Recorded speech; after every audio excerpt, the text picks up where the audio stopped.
ಸಹ ಗೀತಾ ಜಯಂತಿಯ ಗೀತಾ ಶುಭಾಶಯಗಳು ಜಯಂತಿ ಮಾತಾಜಿ. ಶುಭಾಶಯ. ಆಗಿದೆ ನೋಡಿ ಮಾತಾಜಿ, ಹಂಗೆ ಇದ್ ಮಾಡ್ತೇನೆ.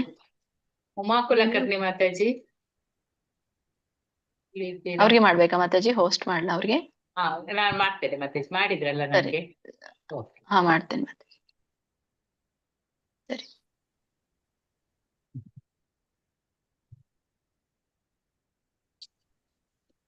ಮಾತಾಜಿ ಉಮಾ ಕುಲಕರ್ಣಿ ಮಾತಾಜಿ. ಎಸ್ ಮಾತಾಜಿ, ನಂದು ಉಮಾ ಕುಲಕರ್ಣಿ ಅನ್ನೋದಕ್ಕೆ ಮಾಡಿ ಮಾತಾಜಿ. ಮಾಡಿದ್ದೇನೆ ಅಂತ ಹೇಳಿ ನೋಡಿ, ಕೋ ಹೋಸ್ಟ್ ಇಲ್ಲವಾ, ಬರ್ಲಿಲ್ಲವಾ? ಆಗಿದೆ ಮಾತಾಜಿ, ಅವ್ರಿಗೆ ಆಗಿದೆ. ಆಗಿದೆ ಆಗಿದೆ ಆಗಿದೆ.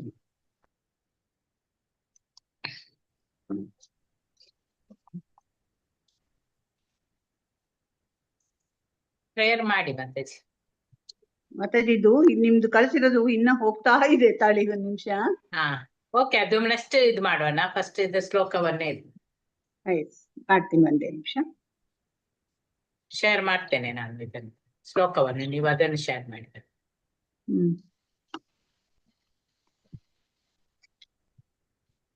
ಹರೇ ಕೃಷ್ಣ.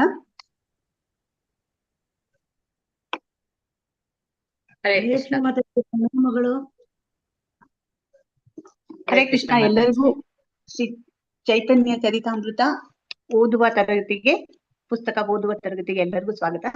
ಇದನ್ನು ಆಯೋಜಿಸಿದಂತ ಶ್ರೀ ರಾಧಾ ಗೋವಿಂದ ಮಂದಿರ ಮಂಗಳೂರು ಇವರಿಗೆ ನಾವು ಧನ್ಯವಾದಗಳನ್ನು, ಮತ್ತೆ ಎಲ್ಲಾ ನನ್ನ ಗುರುಗಳು ಮತ್ತೆ ಎಲ್ಲಾ ಗುರುಗಳಿಗೂ ನನ್ನ ವಂದನೆಗಳನ್ನ ಸಲ್ಲಿಸ್ತಾ ಇದ್ದೀನಿ.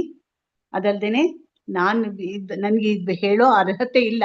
ಇದು ನಾನು ಇವಾಗ ಮಾತಾಡ್ತಾ ಇದ್ದೀನಿ, ಇದು ಒಂಥರ ಪೋಸ್ಟ್ ಗ್ರಾಜುಯೇಷನ್ ತರ. ಇದು ನಮ್ಗೆಲ್ಲ ಅಲ್ಲ ಇದು, ಬಟ್ ನಮ್ಮ ಒಂದು ಪ್ರಯತ್ನ ಅಷ್ಟೇ ಇದನ್ನ ತಿಳ್ಕೊಳ್ಳೋದ್ರಲ್ಲಿ.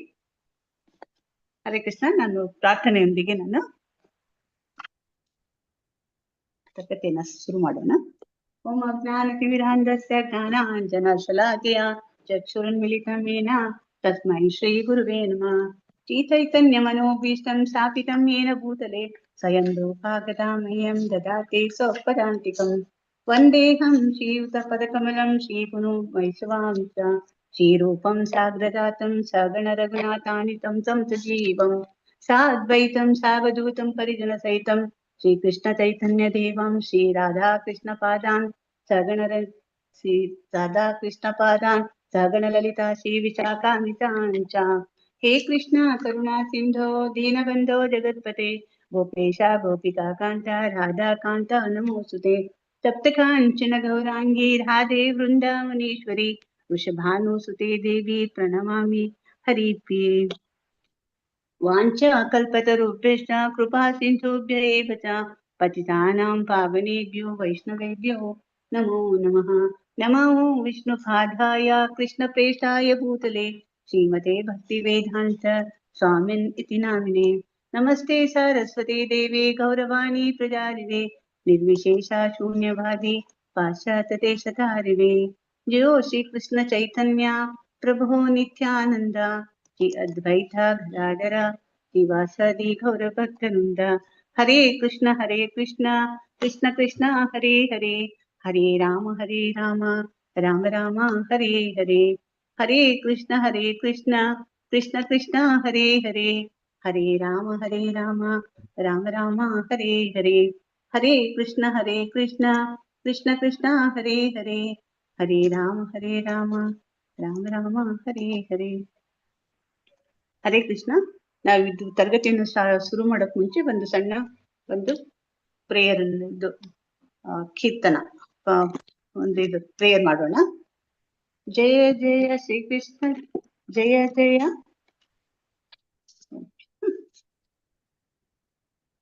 ಏನ್ ಮಾತಾಡಿದ್ದು? ಜಯ ಜಯ ಶ್ರೀ ಚೈತನ್ಯ ಜಯ ನಿತ್ಯಾನಂದ. ಜಯ ಜಯ ಶ್ರೀ ಕೃಷ್ಣ ಜಯ ನಂದ. ಜಯ ಅದ್ವೈತ ಚಂದ್ರ ಜಯ ಗೌರ ಭಕ್ತ ವೃಂದ. ಜಯ ಅದ್ವೈತ ಚಂದ್ರ ಜಯ ಗೌರ ಭಕ್ತ ವೃಂದ. ಜಯ ಜಯ ಶ್ರೀ ಚೈತನ್ಯ ಜಯ ನಿತ್ಯಾನಂದ. ಜಯ ಜಯ ಶ್ರೀ ಚೈತನ್ಯ ಜಯ ನಿತ್ಯಾನಂದ. ಜಯ ಅದ್ವೈತ ಚಂದ್ರ ಜಯ ಗೌರ ಭಕ್ತ ವೃಂದ. ಜಯಾದ್ವೈತ ಚಂದ್ರ ಚಂದ್ರ ಜಯ ಜಯ ಗೌರ ಗೌರ ಭಕ್ತ ಭಕ್ತ ವೃಂದ. ವೃಂದ.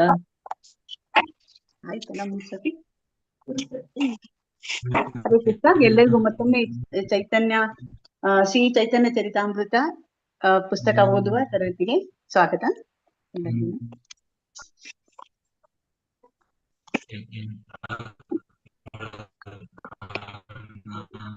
ಒಂದು ನಿಮಿಷ ಮಾತಾಡಿ. ಮಾತಾಜಿ ನಂದು ಬಂದಿದೆ. ನಾನು ಮಾತಾಜಿ ನೀವು ತೆಗಿತೀರಾ ಮಾತಾಜಿ? ಇದು ಶ್ಲೋಕ ಇದ್ರದ್ದು ಮಾತಾಜಿ, ಅದ್ರಲ್ಲಿಲ್ಲ. ಇದು ಶ್ಲೋಕ 9 ಅದ್ರಲ್ಲಿಲ್ಲ. ಇಲ್ವಾ? ಇಲ್ಲ ಇಲ್ಲ, ಅದು ಪರವಿಡಿ ಮಾತ್ರ. ಅದು ಮತ್ತೆ ಹಾಕಿ ಮಾತಾಜಿ, ರೆಡಿ ಮಾಡಿ ಇಡಿ. ಇದನ್ನು ಅಲ್ಲ ಮಾತಾಜಿ, ಅಲ್ಲ ನನ್ಗೆ ಏನ್ ಗೊತ್ತಾ, ಅದು ಕಂಟಿನ್ಯೂಸ್ ಎರಡು ಜೊತೆಲೇ ಇರ್ಬೇಕಾಗಿತ್ತು ನಂಗೆ. ಓಕೆ, ಅದ್ರ ಜೊತೆಯಲ್ಲಿ ಬರುದಿಲ್ಲ ಮಾತಾಜಿ ನಿಮ್ಗೆ, ಅದು ಬೇರೆ ಬೇರೆ ಬಂದಿದೆ. ಹೌದಾ? ಅದೊಂದು ಬೇರೆ ಇದೆಯಾ? ಓಕೆ ಓಕೆ, ಹೌದು, PDF ಬೇರೆ ಬೇರೆ ಉಂಟು. ಓಕೆ ಬಿಡಿ. ಈಗ 9ನೇ ಇದಕ್ಕೆ ಬರ್ತಾ ಇದ್ದೀವಿ. 9ನೇ ಒಂದು 9ನೇದು ಓದ್ಲಿಕ್ಕೆ ಯಾರಿಗೆ ಕೊಡೋದು? ನಿತ್ಯಾಂಗಿ ಮಾತಾಜಿ, ಹರೇ ಕೃಷ್ಣ. ನಮಿತಾ ಮಾತಾಜಿ,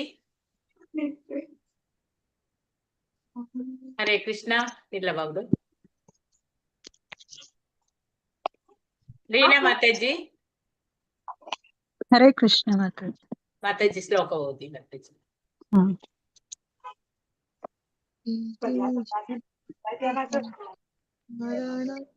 ಮಾಯಾ ಪರ್ತಾ ಜಾಂಡ ಸಂಗಾಶ್ರಯಾಗ್ನಃ ಕ್ಷೇತೆ ಸಾಕ್ಷಾತ್ ಕಾರಣಾಂಬೋಧಿ ಮಧ್ಯೆ ಯಸ್ಯೈಕಾಂಶಃ ಶ್ರೀಪುಮಾನ್ ಆದಿದೇವಸ್ ತಂ ಶ್ರೀ ನಿತ್ಯಾನಂದ ರಾಮಂ ಪ್ರಪದ್ಯೆ. ಹರೇ ಕೃಷ್ಣ ಮಾತಾಜಿ. ಇದು ವರ್ಡ್ ಬೈ ವರ್ಡ್ ಮತ್ತೆ ಇದು. ಮಾಯಾ ಭರ್ತ, ಮಾಯೆಯ ಒಡೆಯ, ಅಜ ಅಂಡ ಸಂಗ, ಅಸಂಖ್ಯ ವಿಶ್ವಗಳ ಆಶ್ರಯದಾತ, ಅಂಗಹ ಯಾರ ಶರೀರವು, ಶೇತೆ ಮಲಗುವುದೋ, ಸಾಕ್ಷಾತ್ ನೇರವಾಗಿ, ಕಾರಣ ಅಂಬೋಧಿ ಮಧ್ಯೆ ಕಾರಣಸಾಗರ ಮಧ್ಯದಲ್ಲಿ, ಯಸ್ಯ ಯಾರ, ಏಕ ಅಂಶಃ ಒಂದು ಭಾಗವು, ಶ್ರೀ ಪುಮಾನ್ ಪರಮಪುರುಷ, ಆದಿದೇವಃ ಆದಿಪುರುಷ ಅವತಾರನು, ತಂ ಅವನಿಗೆ, ಶ್ರೀ ನಿತ್ಯಾನಂದ ರಾಮಂ ನಿತ್ಯಾನಂದನ ರೂಪದಲ್ಲಿರುವ ಭಗವಾನ್ ಬಲರಾಮನಿಗೆ ಪ್ರಪದ್ಯೆ ಶರಣಾಗುವೆ. ಅನುವಾದ ಓದೋದ ಮಾತಾಜಿ? ಓದಿ ಮಾತಾಜಿ, 2 ಶ್ಲೋಕ ಅನುವಾದ. ಮಾತಾಜಿ. ಅನುವಾದ ಶಿಲ ಪ್ರಭುಪಾದ ಅವರಿಂದ. ಶಿಲ ಪ್ರಭುಪಾದ ಅವರಿಗೆ ಜಯವಾಗಲಿ. ನಾನು ಶ್ರೀ ನಿತ್ಯಾನಂದ ರಾಮನ ಪಾದಗಳಿಗೆ ನಮಸ್ಕರಿಸುತ್ತೇನೆ. ಕಾರಣ ಸಾಗರದಲ್ಲಿ ಮಲಗಿರುವ ಮೂಲ ಪುರುಷನು, ಮಾಯೆಯ ಒಡೆಯನು, ಸಕಲ ಲೋಕಗಳಿಗೆ ಆಶ್ರಯ ಸ್ವರೂಪಿಯೂ ಆದ ಕಾರಣೋದಕಶಾಹಿ ವಿಷ್ಣುವು ಇವನ ಅಂಶಾವತಾರ. ಶ್ಲೋಕ 10. ಯಸ್ಯಾಂ ಶಾಂತ ಶ್ರೀಲ ಗರ್ಭೋದಶಾಯಿ ಯನ್ನಾಭಿ ಅಬ್ಜಂ ಲೋಕ ಸಂಗಾತ ನಾಲಂ ಲೋಕಸ್ರಷ್ಟು ಸೂತಿಕಾಧಾಮ ಧಾತುಸ್ ತಂ ಶ್ರೀ ನಿತ್ಯಾನಂದ ರಾಮಂ ಪ್ರಪದ್ಯೆ. ಯಸ್ಯ ಯಾರ, ಅಂಶಃ ಅಂಶದ ಅಂಶನಾದ,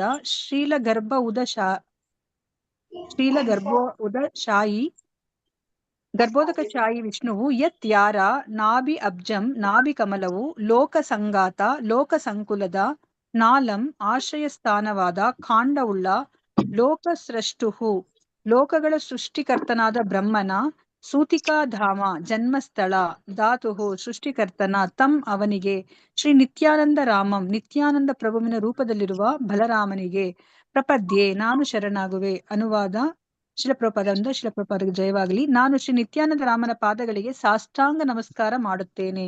ಅವನ ಅಂಶಾಂಶವೇ ಗರ್ಭೋದಕಶಾಹಿ ವಿಷ್ಣು. ಗರ್ಭೋದಕಶಾಹಿ ವಿಷ್ಣುವಿನ ನಾಭಿಯಿಂದ ಇಡೀ ಲೋಕದ ಸೃಷ್ಟಿಕರ್ತನಾದ ಬ್ರಹ್ಮನ ಜನ್ಮಸ್ಥಳವಾದ ಕಮಲ ಕುಡಿಯೊಡೆಯುತ್ತದೆ.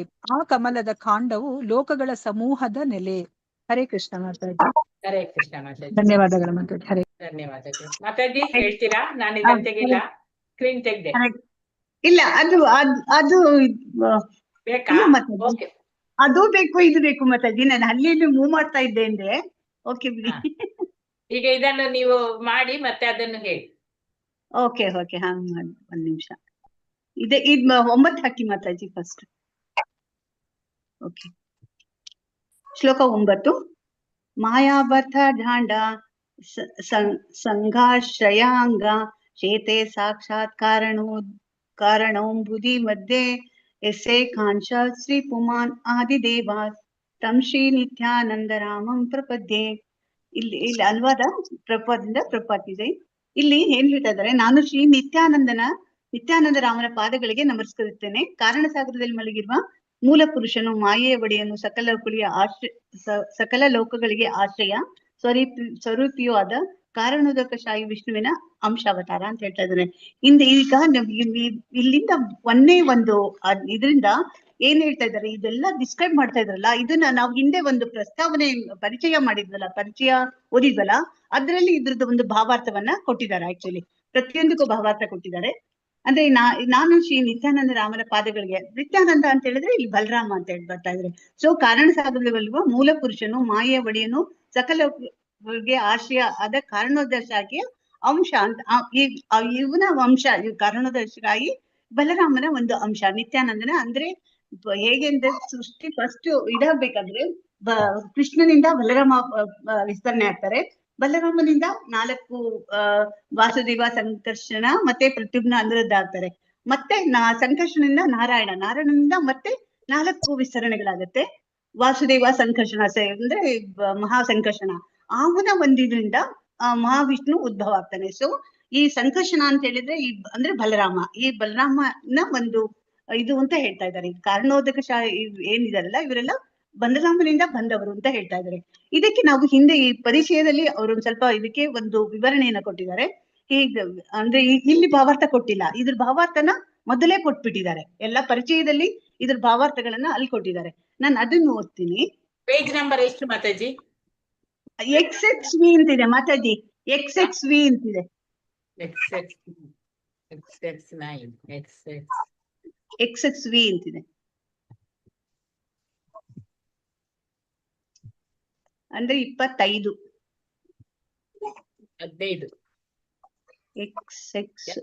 XX ಬರುತ್ತೆ. ಇನ್ನು ಮುಂದೆ XX 25 ಬರುತ್ತೆ. ಹೆಂಗ್ ತಗೋತಾರೆ ಗೊತ್ತಿಲ್ಲ ಇದರಲ್ಲಿ. ಮಾತಾಜಿ 21 ಅನ್ಸುತ್ತೆ ಮಾತಾಜಿ. ಇಲ್ಲ ಅಲ್ಲ, ಇದ್ರಲ್ಲಿ XSV ಅಂತಿದೆ ಮೋಸ್ಟ್ಲಿ. ಅಲ್ಲಿ ನಂದು ಬುಕ್ ಅಲ್ಲಿ ಆಗಿದೆ, ಅಲ್ಲಿ 21 ಓಕೆ ಓಕೆ. ಹಾ ಮಾತಾಜಿ, ಬೇರೆದ್ರಲ್ಲಿ ಬೇರೆ ಇದೆ. ಬೇರೆ ನನ್ ಬುಕ್ ಒಳಗೆ ಅದೇ ತರ ಇದೆ.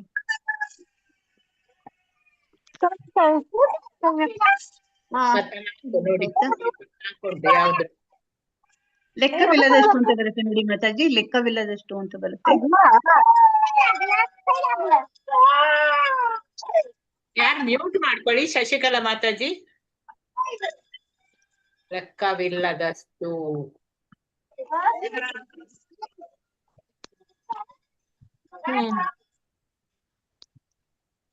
ಉಳಿದ ಲೋಕಗಳು ಇಡೀ ಸೃಷ್ಟಿಯ ಇದಾದ ನಂತರವಾ ಸರ್ವಯೋನಿಸು ಆದ ಮಂತ್ರವಾ? ಹೌದು ಮಾತಾಜಿ, ಸರ್ವಯೋನಿಷ ಆದ್ಮೇಲೆ ಬರುತ್ತೆ. ಇಲ್ಲಿ ಬರುತ್ತೆ ನೋಡಿ, ಲೆಕ್ಕವಿಲ್ಲದಷ್ಟು ಬರುತ್ತೆ. ಇಲ್ಲಿ ಒಂದು 9ನೇ ಇದಕ್ಕೆ ಭಾವಾರ್ಥವನ್ನ, ಅದರದ್ದು ಒಂದು ಅರ್ಥವನ್ನ ಇಲ್ಲಿ ಕೊಟ್ಟಿದ್ದಾರೆ. ಅಂದ್ರೆ ಲೆಕ್ಕವಿಲ್ಲದಷ್ಟು ಲೋಕಗಳು ಬೀಜಗಳ ಹಾಗೆ ಮಹಾವಿಷ್ಣುವಿನ ಒಂದು ಚರ್ಮರಂಧ್ರದಿಂದ ಬರುತ್ತೆ ಅಲ್ವಾ.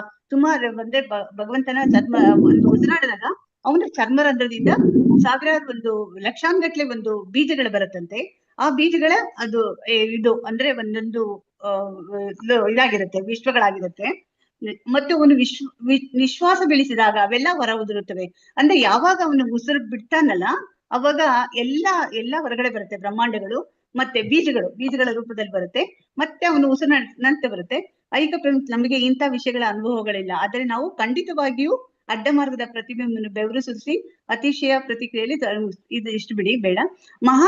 ಮಹಾವಿಷ್ಣುವಿನ ಒಂದು ಉಸಿರಿನ ಕಾಲಮಾನವನ್ನು ಕಲ್ಪಿಸಿಕೊಳ್ಳಲು ನಮ್ಮಿಂದ ಸಾಧ್ಯವಿಲ್ಲ ಅಂತ ಹೇಳ್ತಾರೆ. ಅಂದ್ರೆ ಮಹಾವಿಷ್ಣು ಒಂದು ಸರಿ ಉಸಿರಾಡಿದ್ರೆ ಅವ್ನು ಇಷ್ಟೊಂದು ಬ್ರಹ್ಮಾಂಡಗಳೆಲ್ಲ ಹೊರಗಡೆ ಬರುತ್ತೆ. ಅದನ್ನು ನಾವು ಯೋಚನೆ ಮಾಡಕ್ ಸಾಧ್ಯ ಇಲ್ಲ. ಆದರೆ ಆ ಒಂದು ಉಸಿರಿನಲ್ಲಿ ಎಲ್ಲಾ ಲೋಕಗಳು ಸೃಷ್ಟಿಯಾಗುತ್ತೆ. ಒಂದು ಸತಿ ಅವನು ಉಸಿರು ಬಿಟ್ಟ ಅಂದ್ರೆ ಎಲ್ಲಾ ಲೋಕಗಳು ಸೃಷ್ಟಿಯಾಗುತ್ತೆ. ಇದು ಬ್ರಹ್ಮ ಸಂಹಿತೆಯಲ್ಲೂ ಸಹ ಇದೆ. ಬ್ರಹ್ಮದೇವರು ಉಳಿಯುವುದು ದೇವರ ಬರೀ ಒಂದು ಉಸಿರಿನ ಸಮಯದವರೆಗೆ ಅಂತ ಹೇಳ್ತಾ ಇದ್ದಾರೆ. ಅಂದ್ರೆ ಬ್ರಹ್ಮ ಇದನ್ನಲ್ಲ, ಅವನ ಒಂದು ಜೀವಿತಾವಧಿ ಎಷ್ಟಿರುತ್ತೆ ಅಂದ್ರೆ ವಿಷ್ಣು ಯಾವಾಗ ಉಸಿರಾಡ್ತಾನಲ್ಲ, ಆ ಉಸಿರು ತಗೊಳ್ಳೋ ತನಕ ಅಷ್ಟು ಟೈಮ ಒಂದು ಉಸಿರು ಆಡಿ ಅದನ್ನ ಬಿಟ್ಟು ಅದನ್ನ ವಾಪಸ್ ಶಶಿಕಲಾ ಮಾತಾಜಿ ಮ್ಯೂಟ್ ಮಾತಾಜಿ ಮಾಡ್ಕೊಳ್ಳಿ. ಮ್ಯೂಟ್ ಮಾಡ್ಕೊಳ್ಳಿ. ಇಲ್ಲ, ನಾನೇ ಇನ್ನೊಂದರಡೆ ಹೋಗೋಸ್ತಾ ಇದ್ದೀನಿ. ನಾನೇ ಮಾಡ್ತೀನಿ. ಬೇಡ, ಆಗಲ್ಲ. ಮಾಡ್ಲಾ ಮಾತಾಜಿ ನಾನೇ? ಮಾಡಿ. ಎಲ್ಲಿದ್ದಾರೆ ಶಶಿಕಲಾ ಮಾತಾಜಿ? ಮಾಡ್ತಲ್ಲ. ಕೃಷ್ಣ ಮಾತಾಜಿ. ಸೊ ಏನಂತ ಇದ್ದಾರೆ, ಒಂದು ಸತಿ ವಿಷ್ಣು ಇದಲ್ಲ ಭಗವಂತ ಇದ್ದಾನಲ್ಲ ಮಹಾವಿಷ್ಣು, ಒಂದು ಉಸಿರಾಡಿದಾಗ ಅಷ್ಟೊಂದು ಇದು ಬರುತ್ತೆ. ಅವನ ಒಂದು ಉಸಿರು ಅಷ್ಟು ಟೈಮು ಇವನು ಬ್ರಹ್ಮನ ಒಂದು ಆಯುಷ್ ಅಂತ ಹೇಳ್ತಿದ್ದಾರೆ. ಅಂದ್ರೆ ಅವನು ಒಂದು ಉಸಿರಿಂದ ಎಷ್ಟು ಒಂದು ದೊಡ್ಡದಾಗಿದೆ ಅಂದ್ರೆ ಉಸಿರಿಂದ ಟೈಮು ಅಂತ ಹೇಳಿದ್ರೆ 311 ಟ್ರಿಲಿಯನ್ ಮತ್ತೆ 4 ಬಿಲಿಯನ್ ಏನು ಇವನು ಬ್ರಹ್ಮನ ಒಂದು ಆಯುಷ್ ಇದೆಲ್ಲ ಅಷ್ಟುವರೆಗೂ ಅವನು ಒಂದು ಉಸಿರು ಇದು ಅಷ್ಟು ಲಾಂಗ್ ಉಸಿರು ಇರುತ್ತಂತೆ. ಅಷ್ಟು ಒಂದು ಉಸಿರಾಟ ಇರುತ್ತೆ ಒಂದು ಪರಮಾತ್ಮದು ಅಂತ ಹೇಳ್ತಾ ಇದ್ದಾರೆ. ಬ್ರಹ್ಮದೇವರು ಉಳಿಯುವುದು ಕೇವಲ ಬರೀ ಒಂದು ಉಸಿರಿನ ಸಮಯದ ಒಂದು ಉಸಿರಾಟ ಸಮಯ ತನಕ ಬ್ರಹ್ಮ ಇರ್ತಾನಂತೆ. ಅಷ್ಟು ದೊಡ್ಡದಾಗಿದೆ ಅವನ ಒಂದು ಉಸಿರಾಟ ಭಗವಂತಂದು. ಮತ್ತು ಮನುಷ್ಯ ಕಾಲಮಾನದ ಪ್ರಕಾರ 432 ಕೋಟಿ ವರ್ಷಗಳು ಬ್ರಹ್ಮನ ಬರೀ 12 ಗಂಟೆಗಳಾಗ್ತವೆ. ಬರೀ ಬ್ರಹ್ಮನ ಒಂದು ಹಗಲು ಅಂತ ಹೇಳಿದ್ರೆ 432 ಕೋಟಿ ನಮ್ಮ ಮಾನವ ಇದರಲ್ಲಿ ಆಗತ್ತೆ. ಮತ್ತೆ ಬ್ರಹ್ಮ ತನ್ನ ಲೆಕ್ಕಾಚಾರದ 100 ವರ್ಷ ಜೀವಿಸ್ತಾನೆ. ಅದನ್ನ ಮತ್ತೆ 432 ಒಂದ್ ಹಗಲು 432 ಕೋಟಿ ಮತ್ತೆ ರಾತ್ರಿ ಮಾಡಿದಾಗ 864 ಕೋಟಿ ಬರುತ್ತೆ. ಮತ್ತೆ ಬ್ರಹ್ಮ ಏನ್ ಮಾಡ್ತಾನೆ ಅಂತದ್ದು 100 ವರ್ಷಗಳ ಕಾಲ ಬರುತ್ತಾನೆ. ಸೊ ಇದೆಲ್ಲ ನಾವು ಕ್ಯಾಲ್ಕುಲೇಷನ್ ಮಾಡಿದಾಗ ಏನಾಗುತ್ತೆ ಅಂತ ಹೇಳಿದ್ರೆ ಅವನ ಒಂದು ಆಯುಷ್ ಇದೆಲ್ಲ 311 ಕೋಟಿ 311 ಟ್ರಿಲಿಯನ್ 4 ಬಿಲಿಯನ್ ಬರುತ್ತೆ. ಬಂದಿದ್ದು ಅದು ಒಂದು ಭಗವಂತನ ಉಸಿರಾಟ ಅಂತೆ. ಒಂದು ಉಸಿರಾಟದಲ್ಲಿ ಇವನು ಬ್ರಹ್ಮ ಬರ್ತಾನೆ ಹೋಗ್ತಾನೆ, ತನ್ನ ಒಂದು ಜೀವಿತಾವಧಿ ಮುಗಿಯುತ್ತಂತೆ. ಅಷ್ಟು ದೊಡ್ಡದಾಗಿದೆ ಭಗವಂತನ ಒಂದು ಉಸಿರಾಟ ಅಂತ ಹೇಳ್ತಾ ಇದ್ದಾರೆ. ಒಂದು ಉಸಿರಿನೊಳಗೆ ಅಡಕುವ ಅಂತೆಯೇ ಶ್ರೀ ನಿತ್ಯಾನಂದರ ಭಾಗಾಂಶವೇ. ಅದಕ್ಕೆ ಹೇಳ್ತಾ ಇದ್ದಾರೆ ಈ ನಿತ್ಯಾನಂದರ ಏನಿದಾರಲ್ಲ ಇವರ ಒಂದು ನಿತ್ಯಾನಂದ ಭಾಗಾಂಶವೇ ಆಗಿರುವ ಅಂದ್ರೆ ನಿತ್ಯಾನಂದ ಅಂತ ಹೇಳಿದ್ರೆ ಬಲರಾಮನಿಂದ ಒಂದು ಅವರಿಂದ ಒಂದು ಅಂಶ ಬಂದಿರೋದು ಅಂತ ಹೇಳ್ತಾ ಇದ್ದಾರೆ, ವಿಸ್ತರಣೆ ಅಂತ ಹೇಳ್ತಾ ಇದ್ದಾರೆ. ಭಾಗಾಂಶವಾಗಿರುವ ಮಹಾವಿಷ್ಣು ಉಸಿರಾಟದ ಸಾಮರ್ಥ್ಯವನ್ನು ಕಲ್ಪಿಸಿಕೊಳ್ಳಲು ನಮ್ಮಿಂದ ಸಾಧ್ಯ. ಇದನ್ನು ಚೈತನ್ಯ ಚರಿತಾಮೃತದಲ್ಲಿ ಅಂದ್ರೆ ಇಲ್ಲಿ ಹೇಳ್ತಾ ಇರೋದು ಅಷ್ಟೇನೆ. ನಾನು ನಿತ್ಯಾನಂದ ರಾಮರ ಪಾದಗಳಿಗೆ ನಮಸ್ಕರಿಸ್ತೇನೆ. ಕಾರಣ ಸಾಗರದಲ್ಲಿ ಮಲ್ಲುವಿರುವ ಇದ್ರ ಎಕ್ಸ್ಪ್ಲನೇಷನ್ ಇವಾಗ ಆಯ್ತು. ಆತರ ಪ್ರತಿಯೊಂದಕ್ಕೂ ಇಲ್ಲಿ ಭಾವಾರ್ಥಗಳನ್ನ ಕೊಟ್ಟಿಲ್ಲ, ಇದಕ್ಕೆ ಮುಂಚೆನೆ ಪರಿಚಯದಲ್ಲಿ ಕೊಟ್ಬಿಟ್ಟಿದ್ದಾರೆ ಎಲ್ಲದಕ್ಕೂ. ಅಂದ್ರೆ ಇಲ್ಲಿ ಭಗವಂತ ಏನ್ ಹೇಳ್ತಾ ಇದ್ದಾನೆ ಅಷ್ಟೇನೆ, ಬಲರಾಮನಿಂದ ವಿಷ್ಣುವಿನ ವಿಸ್ತರಣೆ ಆಗಿದೆ. ಅವನ ಒಂದು ಉಸಿರಾಟ ಏನಿದೆಯಲ್ಲ ಆ ಟೈಮಲ್ಲಿ ಉಸಿರ ಬಿಟ್ಟಾಗ ಅವನು ಬ್ರಹ್ಮಾಂಡಗಳು ಬರುತ್ತೆ, ಮತ್ತೆ ಅವನು ಉಸಿರು ತಗೊಂಡಾಗ ವಾಪಸ್ ಆ ಒಂದು ಉಸಿರಿನ ಆಟದಲ್ಲಿ ಬ್ರಹ್ಮನ ಒಂದು ಆಯುಷ್ಯ ಇದೆ ಅಂತ ಹೇಳ್ತಾ ಇದ್ದಾರೆ ಇಲ್ಲಿ. ನೆಕ್ಸ್ಟ್ 10ಕ್ಕೆ ಬಂದ್ರೆ ಅನುವಾದ, ಜಸ್ಟ್ ಅನುವಾದ ಹೇಳ್ತೀನಿ ಅನುವಾದ ಪ್ರಪಾದಿದೆ. ನಾನು ನಿತ್ಯಾನಂದ ರಾಮನ ಪಾದಗಳಿಗೆ ಸಾಷ್ಟಾಂಗ ನಮಸ್ಕಾರ ಮಾಡುತ್ತೇನೆ. ಅವನ ಏಕಾಂಶವೇ ಗರ್ಭೋದಕಶಾಹಿ ವಿಷ್ಣು. ಗರ್ಭೋದಕಶಾಹಿ ವಿಷ್ಣುವಿನ ನಾಭಿಯಿಂದ ಇಡೀ ಲೋಕದ ಸೃಷ್ಟಿಕರ್ತನಾದ ಬ್ರಹ್ಮನ ಜನ್ಮಸ್ಥಳವಾದ ಕಮಲ ಒಡೆಯುತ್ತದೆ. ಆ ಕಮಲದ ಕಾಂಡವು ಲೋಕಗಳ ಸಮೂಹದ ನೆಲೆ ಅಂತ ಹೇಳ್ತಾರೆ. ಇಲ್ಲಿ ಮತ್ತೆ ಇವರು ಏನಂದ್ರೆ ಗುರುಗಳಿಗೆ ವಂದನೆ ಸಲ್ಲಿಸ್ತಾ ಇದ್ದಾರೆ. ಈಗ ಮೊದಲನೇ ಒಂದು ಶ್ಲೋಕದಿಂದನೂ ಸಹ ಮೊದಲು ಪರಮಾತ್ಮನಿಗೆ, ಆಮೇಲೆ ಹಿಂಗೆ ಒಬ್ಬೊಬ್ಬರಿಗೂ ತಮ್ಮ ವಂದನೆಗಳನ್ನ ಸಾಷ್ಟಾಂಗ ನಮಸ್ಕಾರಗಳನ್ನು ವಂದನೆಗಳನ್ನ ಸಲ್ಲಿಸ್ತಾ ಬರ್ತಾ ಇದ್ದಾರೆ ಕವಿರಾಜ ಕೃಷ್ಣದಾಸ್ ಇವರು. ಈಗ ಅವ್ರು ಈಗ ಮತ್ತೆ ಇನ್ನ ಮುಂದುವರಿತಾ ಇದ್ದಾರೆ. ಇನ್ನ ನಿತ್ಯಾನಂದ ಪ್ರಭುಗಳಿಗೆನೆ ಅವರು ಒಂದು ಪ್ರೇಯರ್ ಮಾಡ್ತಾ ಇದ್ದಾರೆ. ಈಗ ಅವನ ಏಕಾಂಶವೇ ಗರ್ಭೋದಕಶಾಹಿ ಅಂದ್ರೆ ಅವನಿಂದಾನೇ ಬರ್ತಾ ಇರೋದು, ಎಲ್ಲವೂ ಬರ್ತಾ ಇರೋದು ಚಿತ್ತಾನಂದ ಅಂದ್ರೆ ಬಲರಾಮನಿಂದನೇ ಇವರೆಲ್ಲ ಅಂಶಗಳ ಅಂದ್ರೆ ಅಲ್ಲಿಂದಾನೇ ಬರ್ತಾ ಇರೋದು. ನಾನು ನಿಮ್ಗೆ ಹೇಳಿದ್ದಾರೆ ಅವಾಗ ಬಲರಾಮನಿಂದ 4 ವಿಸ್ತರಣೆ ಆಗುತ್ತೆ. ಆ ವಿಸ್ತರಣೆ ಮತ್ತೆ ಅಲ್ಲಿ ಇರೋ ಸಂಕರ್ಷಣನಿಂದ ಮತ್ತೊಂದು ಸಂಕರ್ಷಣ, ಸೆಕೆಂಡ್ ಸಂಕರ್ಷಣ, ಮಹಾಸಂಕರ್ಷಣ ಬರ್ತಾನೆ. ಮಹಾಸಂಕರ್ಷಣನಿಂದ ಮಹಾವಿಷ್ಣು ಮತ್ತೆ ಗರ್ಭೋದಕಶಾಹಿ ವಿಷ್ಣು ಮತ್ತೆ ಕ್ಷೀರೋದಕ ಒಬ್ರದ್ದು ಒಂದು ಇದಾಗುತ್ತೆ. ಅದನ್ನ ಇಲ್ಲಿ ಹೇಳ್ತಾ ಇದ್ದಾರೆ. ಅವನ ಏಕಾಂಶವೇ ಗರ್ಭೋದಕಶಾಹಿ ವಿಷ್ಣು. ಆಮೇಲೆ ನಂತರ ಗರ್ಭೋದಕಶಾಹಿ ವಿಷ್ಣುವಿನ ನಾಭಿಯಿಂದ ನಿಮಗೆಲ್ಲ ಗೊತ್ತಿದೆ ಅಲ್ವಾ, ಗರ್ಭೋದಕಶಾಹಿ ವಿಷ್ಣುವಿನ ನಾಭಿಯಿಂದ ಬ್ರಹ್ಮ ಬರ್ತಾನೆ. ಒಂದು ನಾಳ ಬರುತ್ತೆ, ಕಮಲದ ನಾಳ ಬರುತ್ತೆ. ಇದು ಬಂದಾಗ ಅದರ ಮೇಲೆ ಬ್ರಹ್ಮ ಉದ್ಭವ ಆಗ್ತಾನೆ ಅಲ್ವಾ, ಅದನ್ನೇ ಹೇಳ್ತಾ ಇದ್ದಾರೆ ಇಲ್ಲಿ. ಅವನು ಅಲ್ಲಿರ್ತಾನೆ. ಆ ಕಮಲದ ಕಾಂಡವು ಲೋಕಗಳ ಸಮೂಹದ ನೆಲೆ ಅಂತ ಹೇಳ್ತಾರೆ. ಆ ಕಮಲದ ನಾಳ ಏನಿದೆಯಲ್ಲ, ಆ ಸ್ಟೆಮ್ ಇದೆಯಲ್ಲ, ಅದರಲ್ಲಿ 14 ಲೋಕಗಳು ಏನಿದೆಯಲ್ಲ, 14 ಲೋಕಗಳು ಅಥವಾ ಹೀಗೂ ಹೇಳ್ಬೋದು, ಸ್ವರ್ಗ ಮತ್ತೆ ಮರ್ತ್ಯಲೋಕ, ಸ್ವರ್ಗಲೋಕ, ಮರ್ತ್ಯಲೋಕ ಮತ್ತೆ ಪಾತಾಳ ಲೋಕ ಇವಿಗೂ ಆ ನಾಳದಲ್ಲಿ ಇರುತ್ತೆ ಅಂತ ಹೇಳ್ತಾ ಇದ್ದಾರೆ. ಇದಕ್ಕೆ ಇನ್ನ ಒಂದು ಎಕ್ಸ್ಪ್ಲನೇಷನ್ ಇಲ್ಲಿ ಪರಿಚಯದಲ್ಲಿನೂ ಕೊಟ್ಟಿದ್ದಾರೆ ಅವರು. ಆಕ್ಚುಲಿ 9:10 10ನೇ ಸ್ಕಂದದ ನೋಡಿ ಇಲ್ಲಿ ಅಲ್ಲೇ 10ನೇ ಮತ್ತು 11ನೇ ಚೂರು ಮೇಲ್ಗಡೆ ಇದೆ ಮಾತಾಜಿ. 10ನೇ ಮತ್ತು 11ನೇ ಮಹಾವಿಷ್ಣುವಿನ ನೋಡಿ ಅಲ್ಲಿ 10ನೇ ಮತ್ತು 11ನೇ ಶ್ಲೋಕಗಳಲ್ಲಿ ಕೃಷ್ಣದಾಸ ಕವಿರಾಜರು ಮಹಾವಿಷ್ಣುವಿನ ಮುಂದಿನ ಸಂಪೂರ್ಣ ವಿಸ್ತರಣೆಗಾದ ಗರ್ಭೋದಕಶಾಹಿ ವಿಷ್ಣು ಮತ್ತು ಕ್ಷೀರೋದಕಶಾಹಿ ವಿಷ್ಣು ಕುರಿತು ವಿಸ್ತರಣೆಗಳ ಬಗ್ಗೆ ಹೇಳ್ತಾ ಇದ್ದಾರೆ. ಗರ್ಭೋದಕಶಾಹಿ ವಿಷ್ಣು ನಾಭಿಯಿಂದ ಹುಟ್ಟಿದೆದ್ದು ಕಮಲದ ಹೂವಿನಲ್ಲಿ ಬ್ರಹ್ಮ ಅವತರಿಸ್ತಾನೆ ಮತ್ತು ಕಮಲದ ಕಾಂಡದ ಸುತ್ತಲೂ ಅನೇಕ ಸೌರವ್ಯೂಹಗಳು ಅಂದ್ರೆ ಅವನ ಸುತ್ತಲೂ ಎಲ್ಲ ಇದೆ. ಮತ್ತೆ 14 ಲೋಕಗಳು ಸಹ ನಾವು ಅಲ್ಲಿ ಕಾಣ್ಬಹುದು ಅಂತ ಹೇಳ್ತಾರೆ. ಅನಂತರ ಬ್ರಹ್ಮ ಇಡೀ ಮಾನವ ಕುಲವನ್ನು ಮತ್ತು ಪ್ರಾಣಿ ಸಂಕುಲವನ್ನ ಸೃಷ್ಟಿಸ್ತಾನೆ. ಕ್ಷೀರೋದಕಶಾಹಿ ವಿಷ್ಣು ತಾನೇ ನಿಯಂತ್ರಿಸುತ್ತಿರುವ ಮತ್ತು ಅಲ್ಲೇ ಇತ್ತು ಮಾತಾಜಿ, ಇದ್ರಲ್ಲಿ ಅಲ್ಲೇ ಇತ್ತು ಮಾತಾಜಿ, ಮೇಲೆ ಅಲ್ಲಿ. ಅನಂತರ ಬ್ರಹ್ಮ ಇಡೀ ಮಾನವ ಕುಲವನ್ನು ಸೃಷ್ಟಿ ಮಾಡ್ತಾನೆ. ಬ್ರಹ್ಮಾಂಡದಲ್ಲಿ ಕ್ಷೀರ ಸಮುದ್ರದ ಮೇಲೆ ಪೌಡಿಸ್ತಾನೆ. ಹೀಗೆ ಬ್ರಹ್ಮ ಸೃಷ್ಟಿಕರ್ತ. ಆಮೇಲೆ ಬ್ರಹ್ಮ ಹುಡ್ತಾನೆ. ಬ್ರಹ್ಮ ಹೇಗೆ ಸೃಷ್ಟಿ ಮಾಡ್ತಾನಲ್ವಾ, ವಿಷ್ಣು ಸಂರಕ್ಷಕ. ಇಲ್ಲಿ ಹೇಳ್ತಾ ಇದ್ದಾರೆ ಬ್ರಹ್ಮ ಸೃಷ್ಟಿಕರ್ತ ಅಂದ್ರೆ ಸೃಷ್ಟಿಕರ್ತ ಬ್ರಹ್ಮ, ವಿಷ್ಣು ಸಂರಕ್ಷಕ ಮತ್ತು ಪ್ರಳಯದ ಸಂದರ್ಭದಲ್ಲಿ ಶಿವ ಎಲ್ಲವನ್ನ ಲಯಗೊಳಿಸ್ತಾರೆ.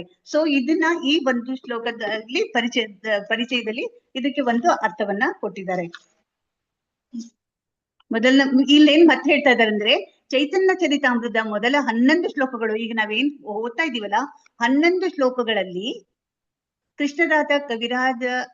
ಕೃಷ್ಣದಾಸ ಕವಿರಾಜ್ ಗೋಸ್ವಾಮಿಯವರು ಶ್ರೀ ಚೈತನ್ಯ ಮಹಾಪ್ರಭುಗಳನ್ನು ಪರಮಪುರುಷ ಶ್ರೀ ಕೃಷ್ಣ ಎಂದು ಮತ್ತು ನಿತ್ಯಾನಂದರನ್ನು ಕೃಷ್ಣನ ಮೊದಲ ವಿಸ್ತರಣೆಯಾದ ಬಲರಾಮನಾಗಿಯೇ ಚರ್ಚಿಸಿದ್ದಾರೆ. ಇದನ್ನೇ ಹೇಳ್ತಾ ಇದ್ದಾರೆ. ಈಗ 1ನೇ ಶ್ಲೋಕದಿಂದನೂ ಬರೀ ಅವರ ಬಗ್ಗೆನೇ ಹೇಳ್ತಾ ಇದ್ದಾರೆ. ಚೈತನ್ಯ ಮಹಾಪ್ರಭುಗಳು ಯಾರು ಮತ್ತೆ ನಿತ್ಯಾನಂದ ಪ್ರಭುಗಳು ಯಾರು ಅಂತ ಹೇಳ್ತಾ ಬರ್ತಾ ಇದ್ದಾರೆ.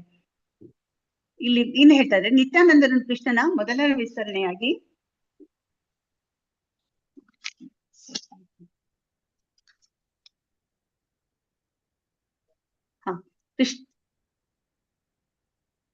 ಇಲ್ಲಿದೆ ಮಾತ್ರ ಚೈತನ್ಯ ಚರಿತಾಮೃತ ಅಲ್ಲ, ನಾವಿಂದ ಚೈತನ್ಯ ಚರಿತಾಮೃತ ಮೊದಲ 11 ಈಗ ಹೇಳ್ತಾ ಇದ್ದಾರೆ. ಮೊದಲ ಬಲರಾಮನಾಗಿಯೂ ಚರ್ಚಿಸಿದ್ದಾರೆ. ಮತ್ತೆ 12 ಮತ್ತು 13ನೇ ಶ್ಲೋಕದಲ್ಲಿ ಮತ್ತೆ ಇದು ಬೇಡ, ನೆಕ್ಸ್ಟ್ 12, 13 ಸ್ಕ್ರೀನ್ ಹಾಕಿ ಅವರು ಓದಿದ ನಂತರ ವಿವರಿಸೋಣ. ಓಕೆ,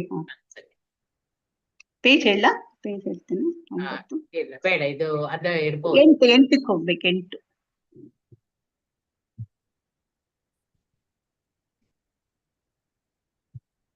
ನಂದ್ರಲ್ಲಿ 8 ಇದೆ ಮಾತಾಜಿ, ಗೊತ್ತಿಲ್ಲ.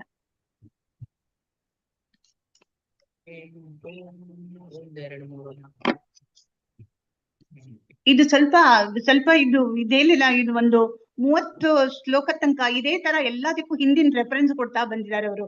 ಎಲ್ಲದಕ್ಕೂ ಅಲ್ಲಿದೆ ಎಕ್ಸ್ಪ್ಲನೇಷನ್ ಅಂತ ಹೇಳ್ತಾರೆ ಅವರು. ಅದ್ರ ಭಾವಾರ್ಥಗಳ ಮೇಲೆ ಕೊಟ್ಟಿಲ್ಲ, ಭಾವಾರ್ಥವನ್ನ ಪರಿಚಯದಲ್ಲಿ ಮೊದಲೇ ಕೊಟ್ಬಿಟ್ಟಿದ್ದಾರೆ. ಈಗ ನಾವೆಲ್ಲ ಓದಿದೀವಿ ಅದನ್ನ ಆಕ್ಚುಲಿ, ಬಟ್ ಜಸ್ಟ್ ನನಗೆ ಮತ್ತೊಂದ್ಸತಿ ನೋಡ್ತಾ ಇದ್ದೀನಿ. ಅಲ್ಲಿ 8 ಪೇಜ್ 8 ತೆಗ್ದಿದೆ ಮಾತಾಜಿ. ಅಂತಲ್ಲ ಬರ್ಲಿಲ್ಲ? ಇಲ್ಲ, ಬಂದಿಲ್ಲ.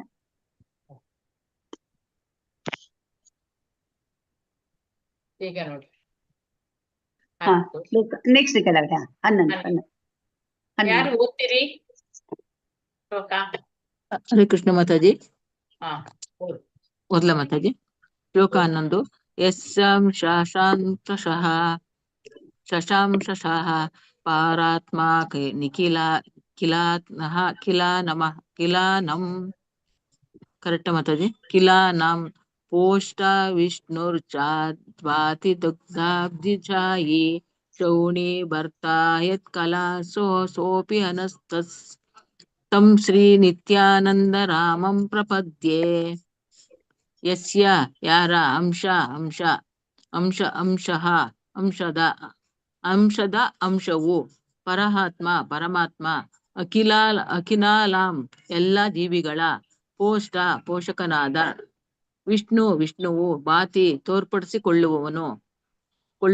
ದಗ್ಧ ಅಬ್ಧಿಶಾಯಿ ಕ್ಷೀರೋದಕಶಾಯಿ ವಿಷ್ಣು ಕ್ಷೌಣಿ ಭರ್ತ ಭೂಮಿಯ ಆಶಯದಾತ ಯತ್ ಯಾವನ ಕಲಾ ಅಂಶ ಸಹ ಅವನು ಅಪಿ ಖಂಡಿತವಾಗಿ ಅನಂತಹ ಶೇಷನಾಗನು ತಮ್ ಆ ಶ್ರೀ ನಿತ್ಯಾನಂದ ರಾಮಂ ನಿತ್ಯಾನಂದನ ರೂಪದಲ್ಲಿರುವನ ಭಗವಾನ್ ಬಲರಾಮನಿಗೆ ಪ್ರಪದ್ಯೆ ನಾನು ಶರಣಾಗುವೆ.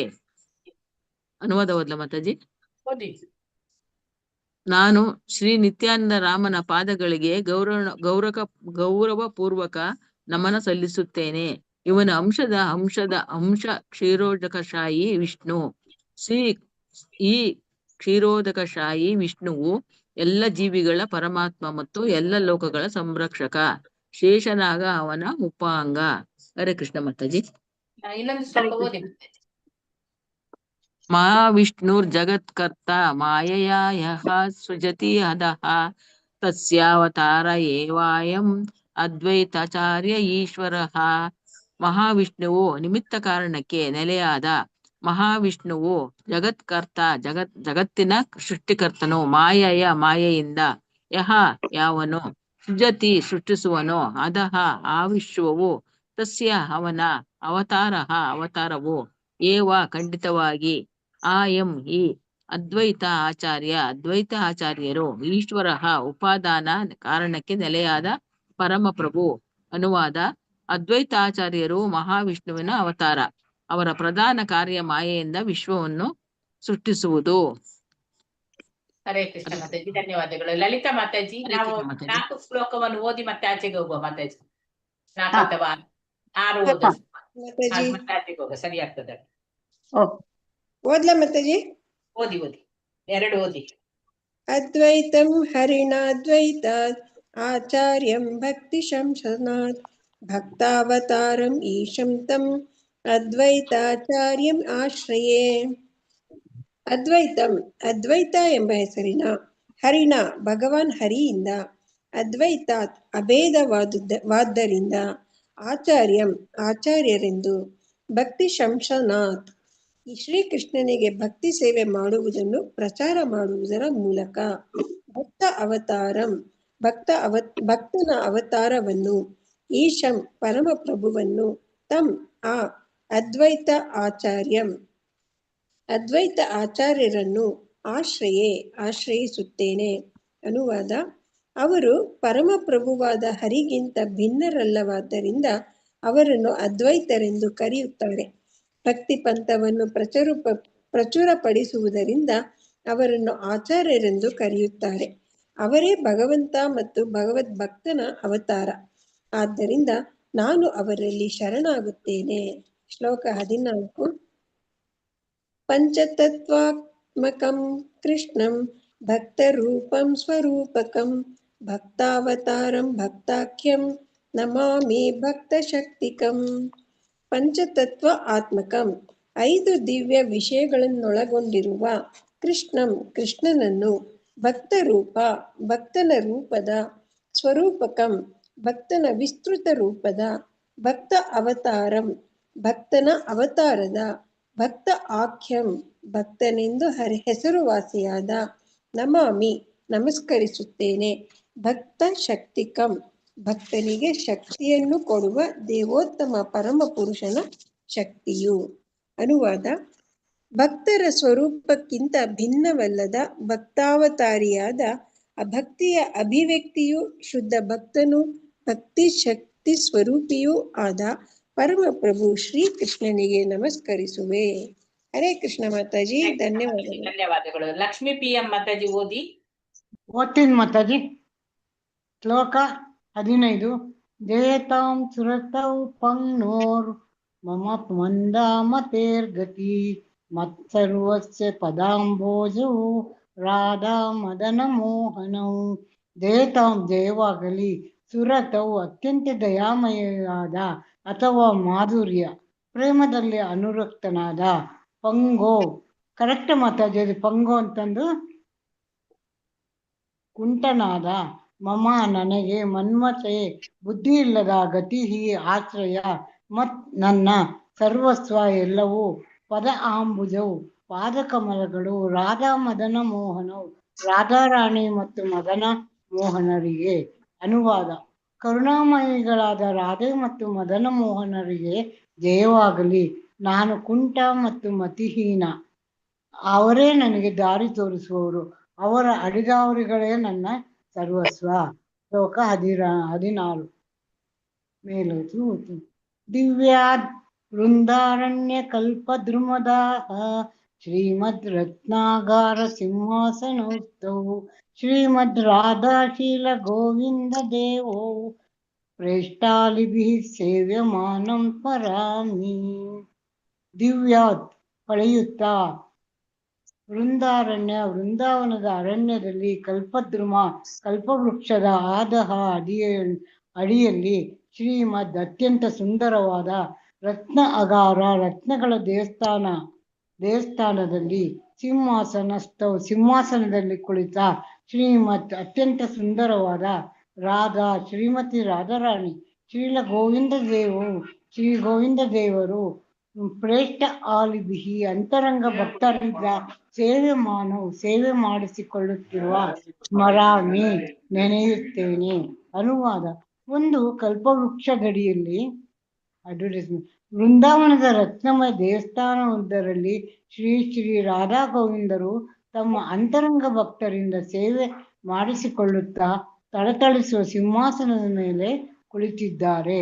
ಅವರಿಗೆ ನನ್ನ ವಿನಮ್ರ ನಮನಗಳನ್ನು ಸಲ್ಲಿಸುತ್ತೇನೆ. ಧನ್ಯವಾದಗಳು ಮಾತಾಜಿ. ಇನ್ನೊಂದು ಓದಿಸ್ಬಿಡಿ ಮಾತಾಜಿ, ಅದು ಕನೆಕ್ಟ್ ಇದೆ. ಓದಿಸ್ತೇನೆ. ಆಯ್ತು. 18 ತನಕ ಓದಿಸ್ತೇನೆ. ಮಾತಾಜಿ ಇನ್ನೊಂದು ಓದಿಸ್ಬಿಡಿ ಮಾತಾಜಿ. ಅದೇ 18 ತನಕ ಓದಿಸ್ತೇನೆ ಮಾತಾಜಿ. ಓದ್ತೀನಿ. ಅಲ್ಲ 17 ಕನೆಕ್ಷನ್ ಇದೆ ಅದಕ್ಕೆ. Action ಇದೆಯಾ? ಓಕೆ. ಓದ್ತೀನಿ ಮಾತಾಜಿ. ಶ್ರೀ ಮಂಜುಳಾ ಸುರೇಶ್ ಮಾತಾಜಿ ಓದಿ, ಅಥವಾ ಮಂಜುಳಾ ಮಾತಾಜಿ. ಹರೇ ಕೃಷ್ಣ ಮಾತಾಜಿ. ಶ್ರೀಮನ್ ರಾಸ ರಸಾಮಿ ವಂಶಿ ವಟ ತಟಸ್ಥಿತಃ ಕರ್ಷನ್ ವೇಣು ಸ್ವರೈರ್ ಗೋಪೀನಾಥ ಶ್ರೇಯಸ್ತು ನಃ. ಶ್ರೀಮಾನ್ ಅತ್ಯಂತ ಸುಂದರವಾದ ರಾಸ ಕ್ರೀಡೆಯ ರಸದ ಆರಂಭಿಸಿದವ ವಂಶಿ ತಟಸ್ಥಿತ ವಂಶಿ ವಟದ ತೀರದಲ್ಲಿ ನಿಂತವ ಕರ್ಷನ್ ಆಕರ್ಷಿಸುತ್ತಾ ವೇಣು ಸ್ವನೈಹಿ ಕೊಳಲಿನ ನಾದದಿಂದ ಗೋಪಿಕಾಶ್ರೀಯರು ಗೋಪೀನಾಥಃ ಶ್ರೀ ಗೋಪೀನಾಥನು ಶ್ರೀಯೇ ಆಶೀರ್ವಾದ ಅಸ್ತು ಆಗಲಿ ನಹ ನಮಗೆ. ಅನುವಾದ. ರಾಸಲೀಲೆಯ ದಿವ್ಯವಾದ ರಸವನ್ನು ಉಪಕ್ರಮಿಸಿದ ಶ್ರೀಲ ಗೋಪಿನಾಥನು ವಂಶಿ ವಟ್ಟದ ತೀರದಲ್ಲಿ ನಿಂತು ತನ್ನ ಶ್ರೇಷ್ಠವಾದ ವೇಣುನಾದದಿಂದ ಗೋಪಿಕಾ ಸ್ತ್ರೀಯರನ್ನು ಆಕರ್ಷಿಸುತ್ತಾನೆ. ಅವರೆಲ್ಲರೂ ನಮ್ಮನ್ನು ಆಶೀರ್ವದಿಸಲಿ. ಶ್ಲೋಕ 18. ಸಾಕು ಮಾತಾಜಿ ಅಷ್ಟೇ. ಅದೊಂದು ಓದಿ ಮಾತಾಜಿ, ಅವರದ್ದು ಆಗಿ ಬಿಡ್ತದೆ ಆಗ. ಓದ್ಲ ಮಾತಾಜಿ ಬೇಡ್ವಾ? ಓದಿ ನಿಮ್ಮದ. ಜಯ ಜಯ ಶ್ರೀ ಚೈತನ್ಯ ಜಯ ನಿತ್ಯಾನಂದ ಜಯ ಅದ್ವೈತ ಚಂದ್ರ ಜಯ ಗೌರ ಭಕ್ತವೃಂದ. ಜಯವಾಗಲಿ ಶ್ರೀ ಚೈತನ್ಯರಿಗೆ ಜಯವಾಗಲಿ. ನಿತ್ಯಾನಂದ ಪ್ರಭುವಿಗೆ ಜಯ. ಅದ್ವೈತ ಚಂದ್ರ ಅದ್ವೈತ ಆಚಾರ್ಯರಿಗೆ ಜಯವಾಗಲಿ. ಜಯವಾಗಲಿ ಗೌರ ಭಕ್ತ ವೃಂದ ಚೈತನ್ಯ ಮಹಾಪ್ರಭುಗಳ ಭಕ್ತರಿಗೆ. ಅನುವಾದ. ಶ್ರೀ ಚೈತನ್ಯ ಮತ್ತು ನಿತ್ಯಾನಂದರಿಗೆ ಜಯವಾಗಲಿ. ಅದ್ವೈತ ಚಂದ್ರರಿಗೆ ಜಯವಾಗಲಿ. ಶ್ರೀ ಗೌರರ ಚೈತನ್ಯ ಮಹಾಪ್ರಭುಗಳ ಎಲ್ಲಾ ಭಕ್ತರಿಗೂ ಜಯವಾಗಲಿ. ಮೇಲೆ ಮಾಡ್ಬೇಕು. ನೀವು ಶೇರ್ ಮಾಡ್ತೀರಾ, ನಾ ಮಾಡ್ಲಾ? ಹರೇ ಕೃಷ್ಣ ಮಾತಾಜಿ. ಇಲ್ಲ, ನೀವೇ ಮಾಡ್ತೀರಾ ಮಾತಾಜಿ? ಓಕೆ.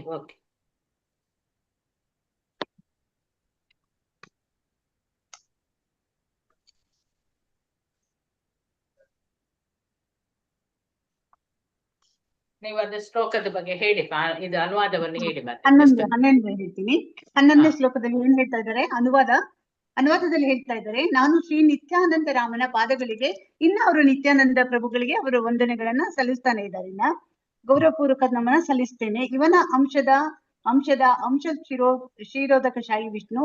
ಈ ಕ್ಷೀರೋದಕಶಾಹಿ ವಿಷ್ಣುವು ಎಲ್ಲಾ ಜೀವಿಗಳ ಪರಮಾತ್ಮ ಮತ್ತು ಎಲ್ಲಾ ಲೋಕಗಳ ಸಂರಕ್ಷಕ. ಶೇಷನಾಗ ಅವನ ಉಪಾಂಗ ಅಂತ ಹೇಳ್ತಾ ಇದ್ರಲ್ಲ, ಇದು ನಮ್ಗೆಲ್ಲ ಗೊತ್ತಿದೆ. ಬಟ್ ಇದಕ್ಕೆ ಎಕ್ಸ್ಪ್ಲನೇಷನ್, ಇದ್ರದ್ದು ಒಂದು ಸ್ವಲ್ಪ ಇದನ್ನ ನಮ್ಗೆ ಒಂದು ಪರಿಚಯದಲ್ಲಿ ಅವ್ರು ಕೊಟ್ಟಿದ್ದಾರೆ. ಅದನ್ನ ಓದಿದ್ರೆ ನಮ್ಗೆ ಅಂದ್ರೆ ಸ್ವಲ್ಪ ಕಷ್ಟ ಆಗುತ್ತೆ ಇದೆಲ್ಲ ಸ್ವಲ್ಪ ತಿಳ್ಕೊಳ್ಳೋದು. ಅಟ್ಲೀಸ್ಟ್ ಒಂದ್ ಚೂರ್ ತಿಳ್ಕೊಳ್ತಾ ಹೋದ್ರೆ ಮುಂದೆ ನಮಗೆ ಸ್ವಲ್ಪ ಈಸಿ ಆಗ್ತಾ ಹೋಗುತ್ತೆ ಇದು. ಮಾತಾಜಿ ಎಷ್ಟು ಬಂತ ಸ್ಕ್ರೀನ್? ಇಲ್ಲ ಬಂದಿಲ್ಲ, ಇನ್ನ ಬಂದಿಲ್ಲ.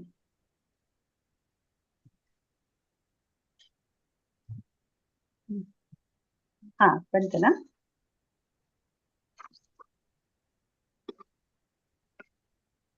ಇದು ಬಂತು ಮಾತಾಜಿ.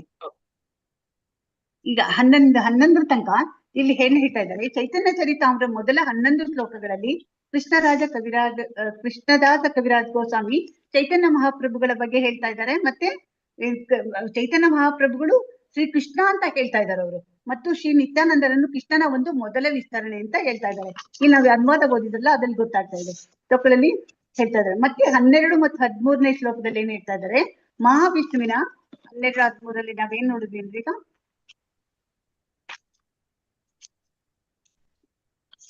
12ರಲ್ಲಿ ಏನ್ ಹೇಳ್ತಾರೆ, ಅದ್ವೈತಾಚಾರ್ಯರು ಮಹಾವಿಷ್ಣುವಿನ ಅವತಾರ, ಅವರ ಪ್ರಧಾನ ಕಾರ್ಯ ಮಾಯೆಯಿಂದ ವಿಶ್ವವನ್ನ ಸೃಷ್ಟಿಸೋದು ಅಂತ ಹೇಳ್ತಾ ಇದ್ದಾರೆ.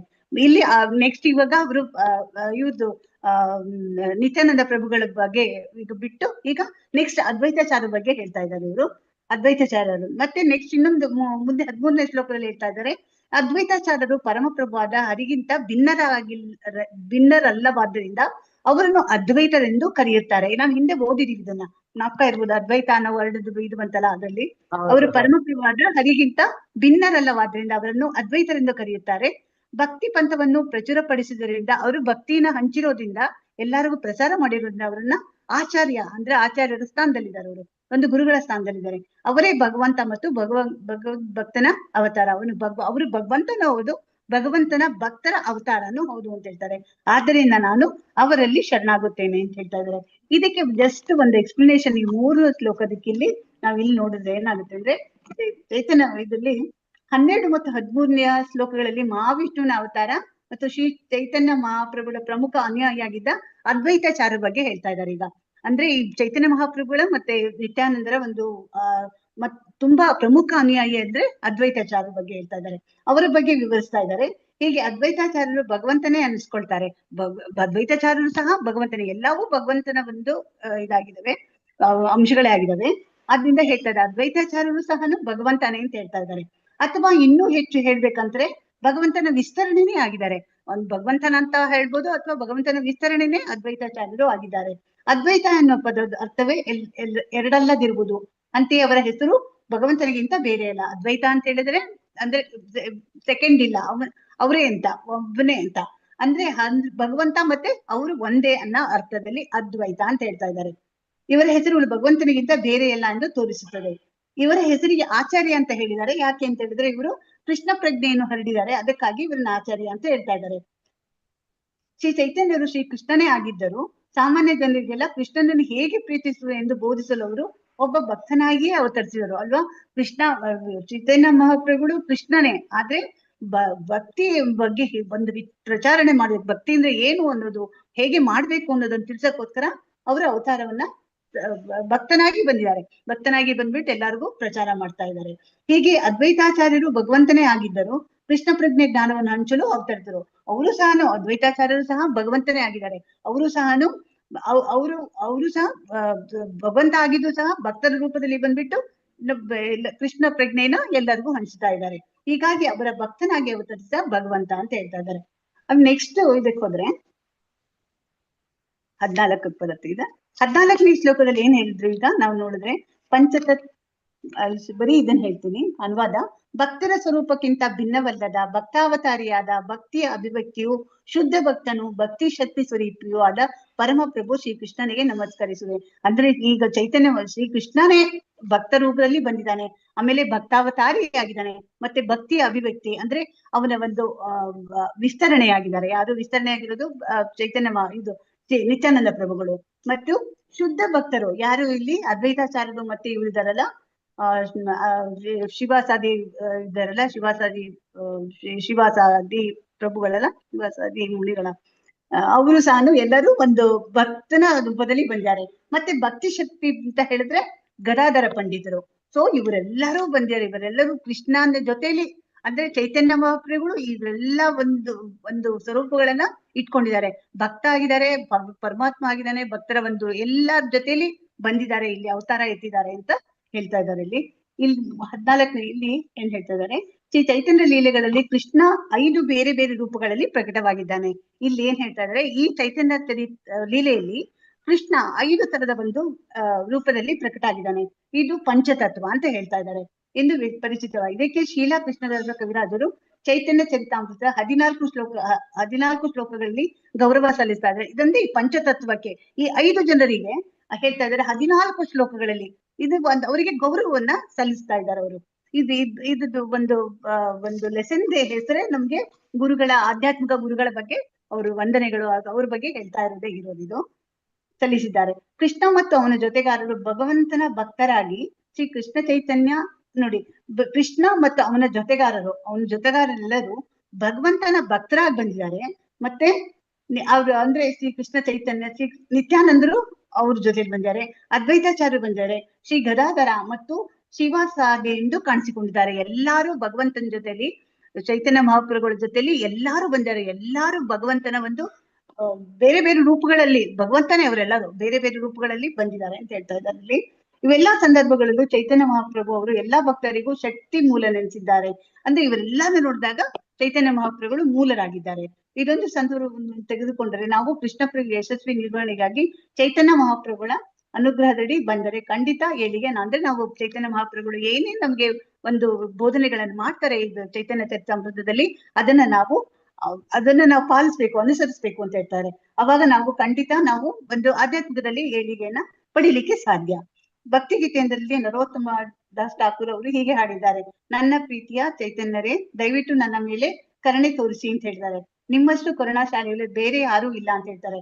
ಈ ಚೈತನ್ಯ ಮಹಾಪ್ರಭು ದಯಾಕರು ಮೋರೆ ಅಂತ ಹೇಳ್ತೀವಲ್ಲ ನಾವು, ಅದೇ ನಮ್ಮನ್ನ ದಯೆ ತೋರಿಸು ಅಂತ ಹೇಳ್ಬಿಟ್ಟು ಇವ್ರು ಲೇಖಕರಿದಾರಲ್ಲ ಅವ್ರು ಹೇಳ್ತಾ ಇದ್ದಾರೆ. ಅಂದ್ರೆ ಕೃಷ್ಣದಾಸ್ ಕವಿರಾಜರು ಹೇಳ್ತಾ ಇದ್ದಾರೆ, ದಯವಿಟ್ಟು ನನ್ನ ಮೇಲೆ ಕರುಣೆ ತೋರಿಸಿ, ನಿಮ್ಮಷ್ಟು ಕರುಣಾಶಾಲಿಗಳು ಬೇರೆ ಯಾರು ಇಲ್ಲ. ನನ್ನ ಈ ಪ್ರಾರ್ಥನೆ ಬಹಳ ತುರ್ತಾದದ್ದು, ಏಕೆಂದರೆ ನಿಮ್ಮ ಗುರಿಯೇ ಪತಿತಾತ್ಮ. ಮತ್ತೆ ಇದು ಬಹಳ ನನ್ನ ಪ್ರಾರ್ಥನೆನೇ ಕೇಳ್ಕೊ.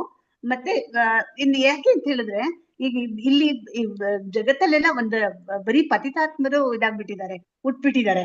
ಅವರ ಉದ್ಧಾರ ಮಾಡೋದು ಕೆಲಸ ಆಗಿದೆ. ಅದನ್ನ ಬೇಗ ಕೃಪೆ ತೋರಲು ಅಂದ್ರೆ ಆದ್ರಿಂದ ನೀನು ಕೃಪೆ ತೋರಿಸು ಅಂತ ಹೇಳ್ಬಿಟ್ಟು, ನನಗೆ ಕೃಪೆ ತೋರಿಸು ಅಂತ ಹೇಳ್ಬಿಟ್ಟು ಕೃಷ್ಣದಾಸ ಕವಿರಾಜರು ಹೇಳ್ತಾ ಇದ್ದಾರೆ ಇಲ್ಲಿ.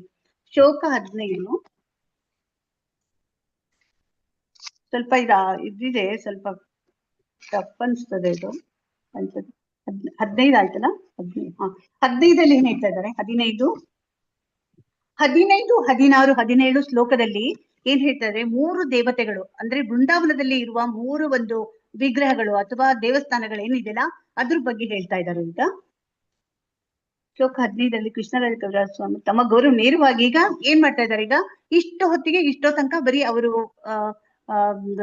ಕೃಷ್ಣ ಅಂದ್ರೆ ಚೈತನ್ಯ ಮಹಾಪ್ರಭುಗಳ ಜೊತೆಯಲ್ಲಿ ಯಾರ್ಯಾರು ಅನ್ಯಾಯಿಗಳು ಬಂದಿದಾರಲ್ಲ ಅವ್ರ ಬಗ್ಗೆ ಮಾತಾಡಿದ್ರು. ಅಂದ್ರೆ ಅದ್ವೈತಾಚಾರ್ಯರ ಬಗ್ಗೆ ಮಾತಾಡಿದ್ರು, ನಿತ್ಯಾನಂದ ಪ್ರಭುಗಳ ಬಗ್ಗೆ ಮಾತಾಡಿದ್ರು. ಇವಾಗ ಡೈರೆಕ್ಟ್ ಆಗಿ ಭಗವಂತನನ್ನ ಹೇಗೆ ಅವರು ಪ್ರಾರ್ಥಿಸ್ತಾ ಇದ್ದಾರೆ ನೋಡಿ.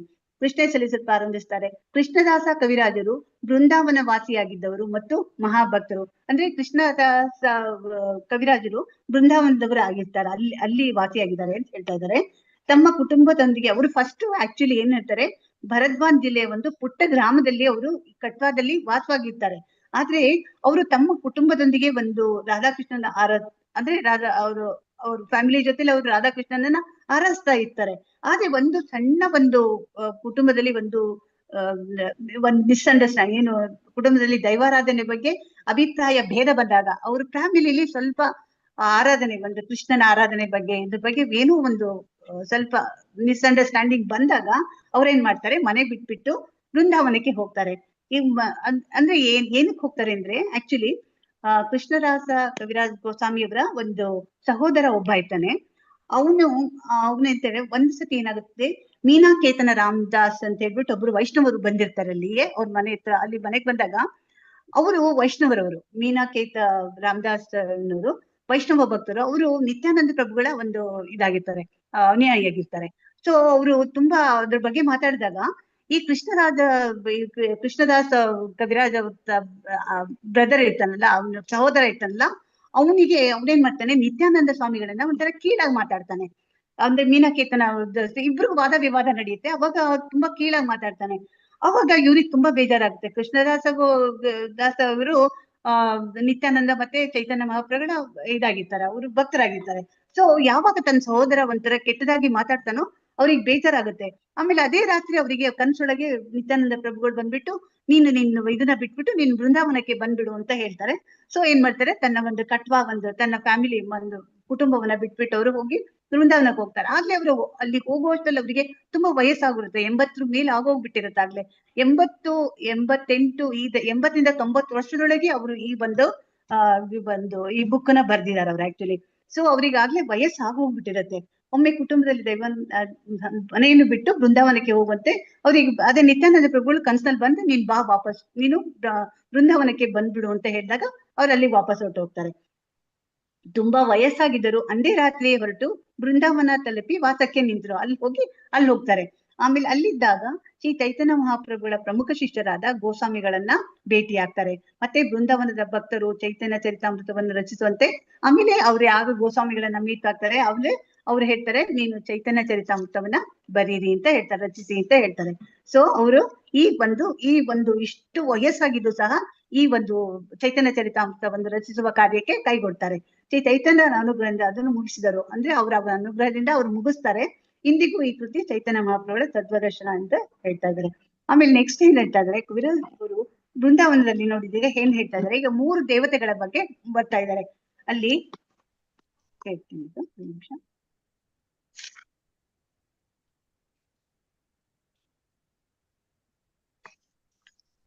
ಒಂದು ನಿಮಿಷ.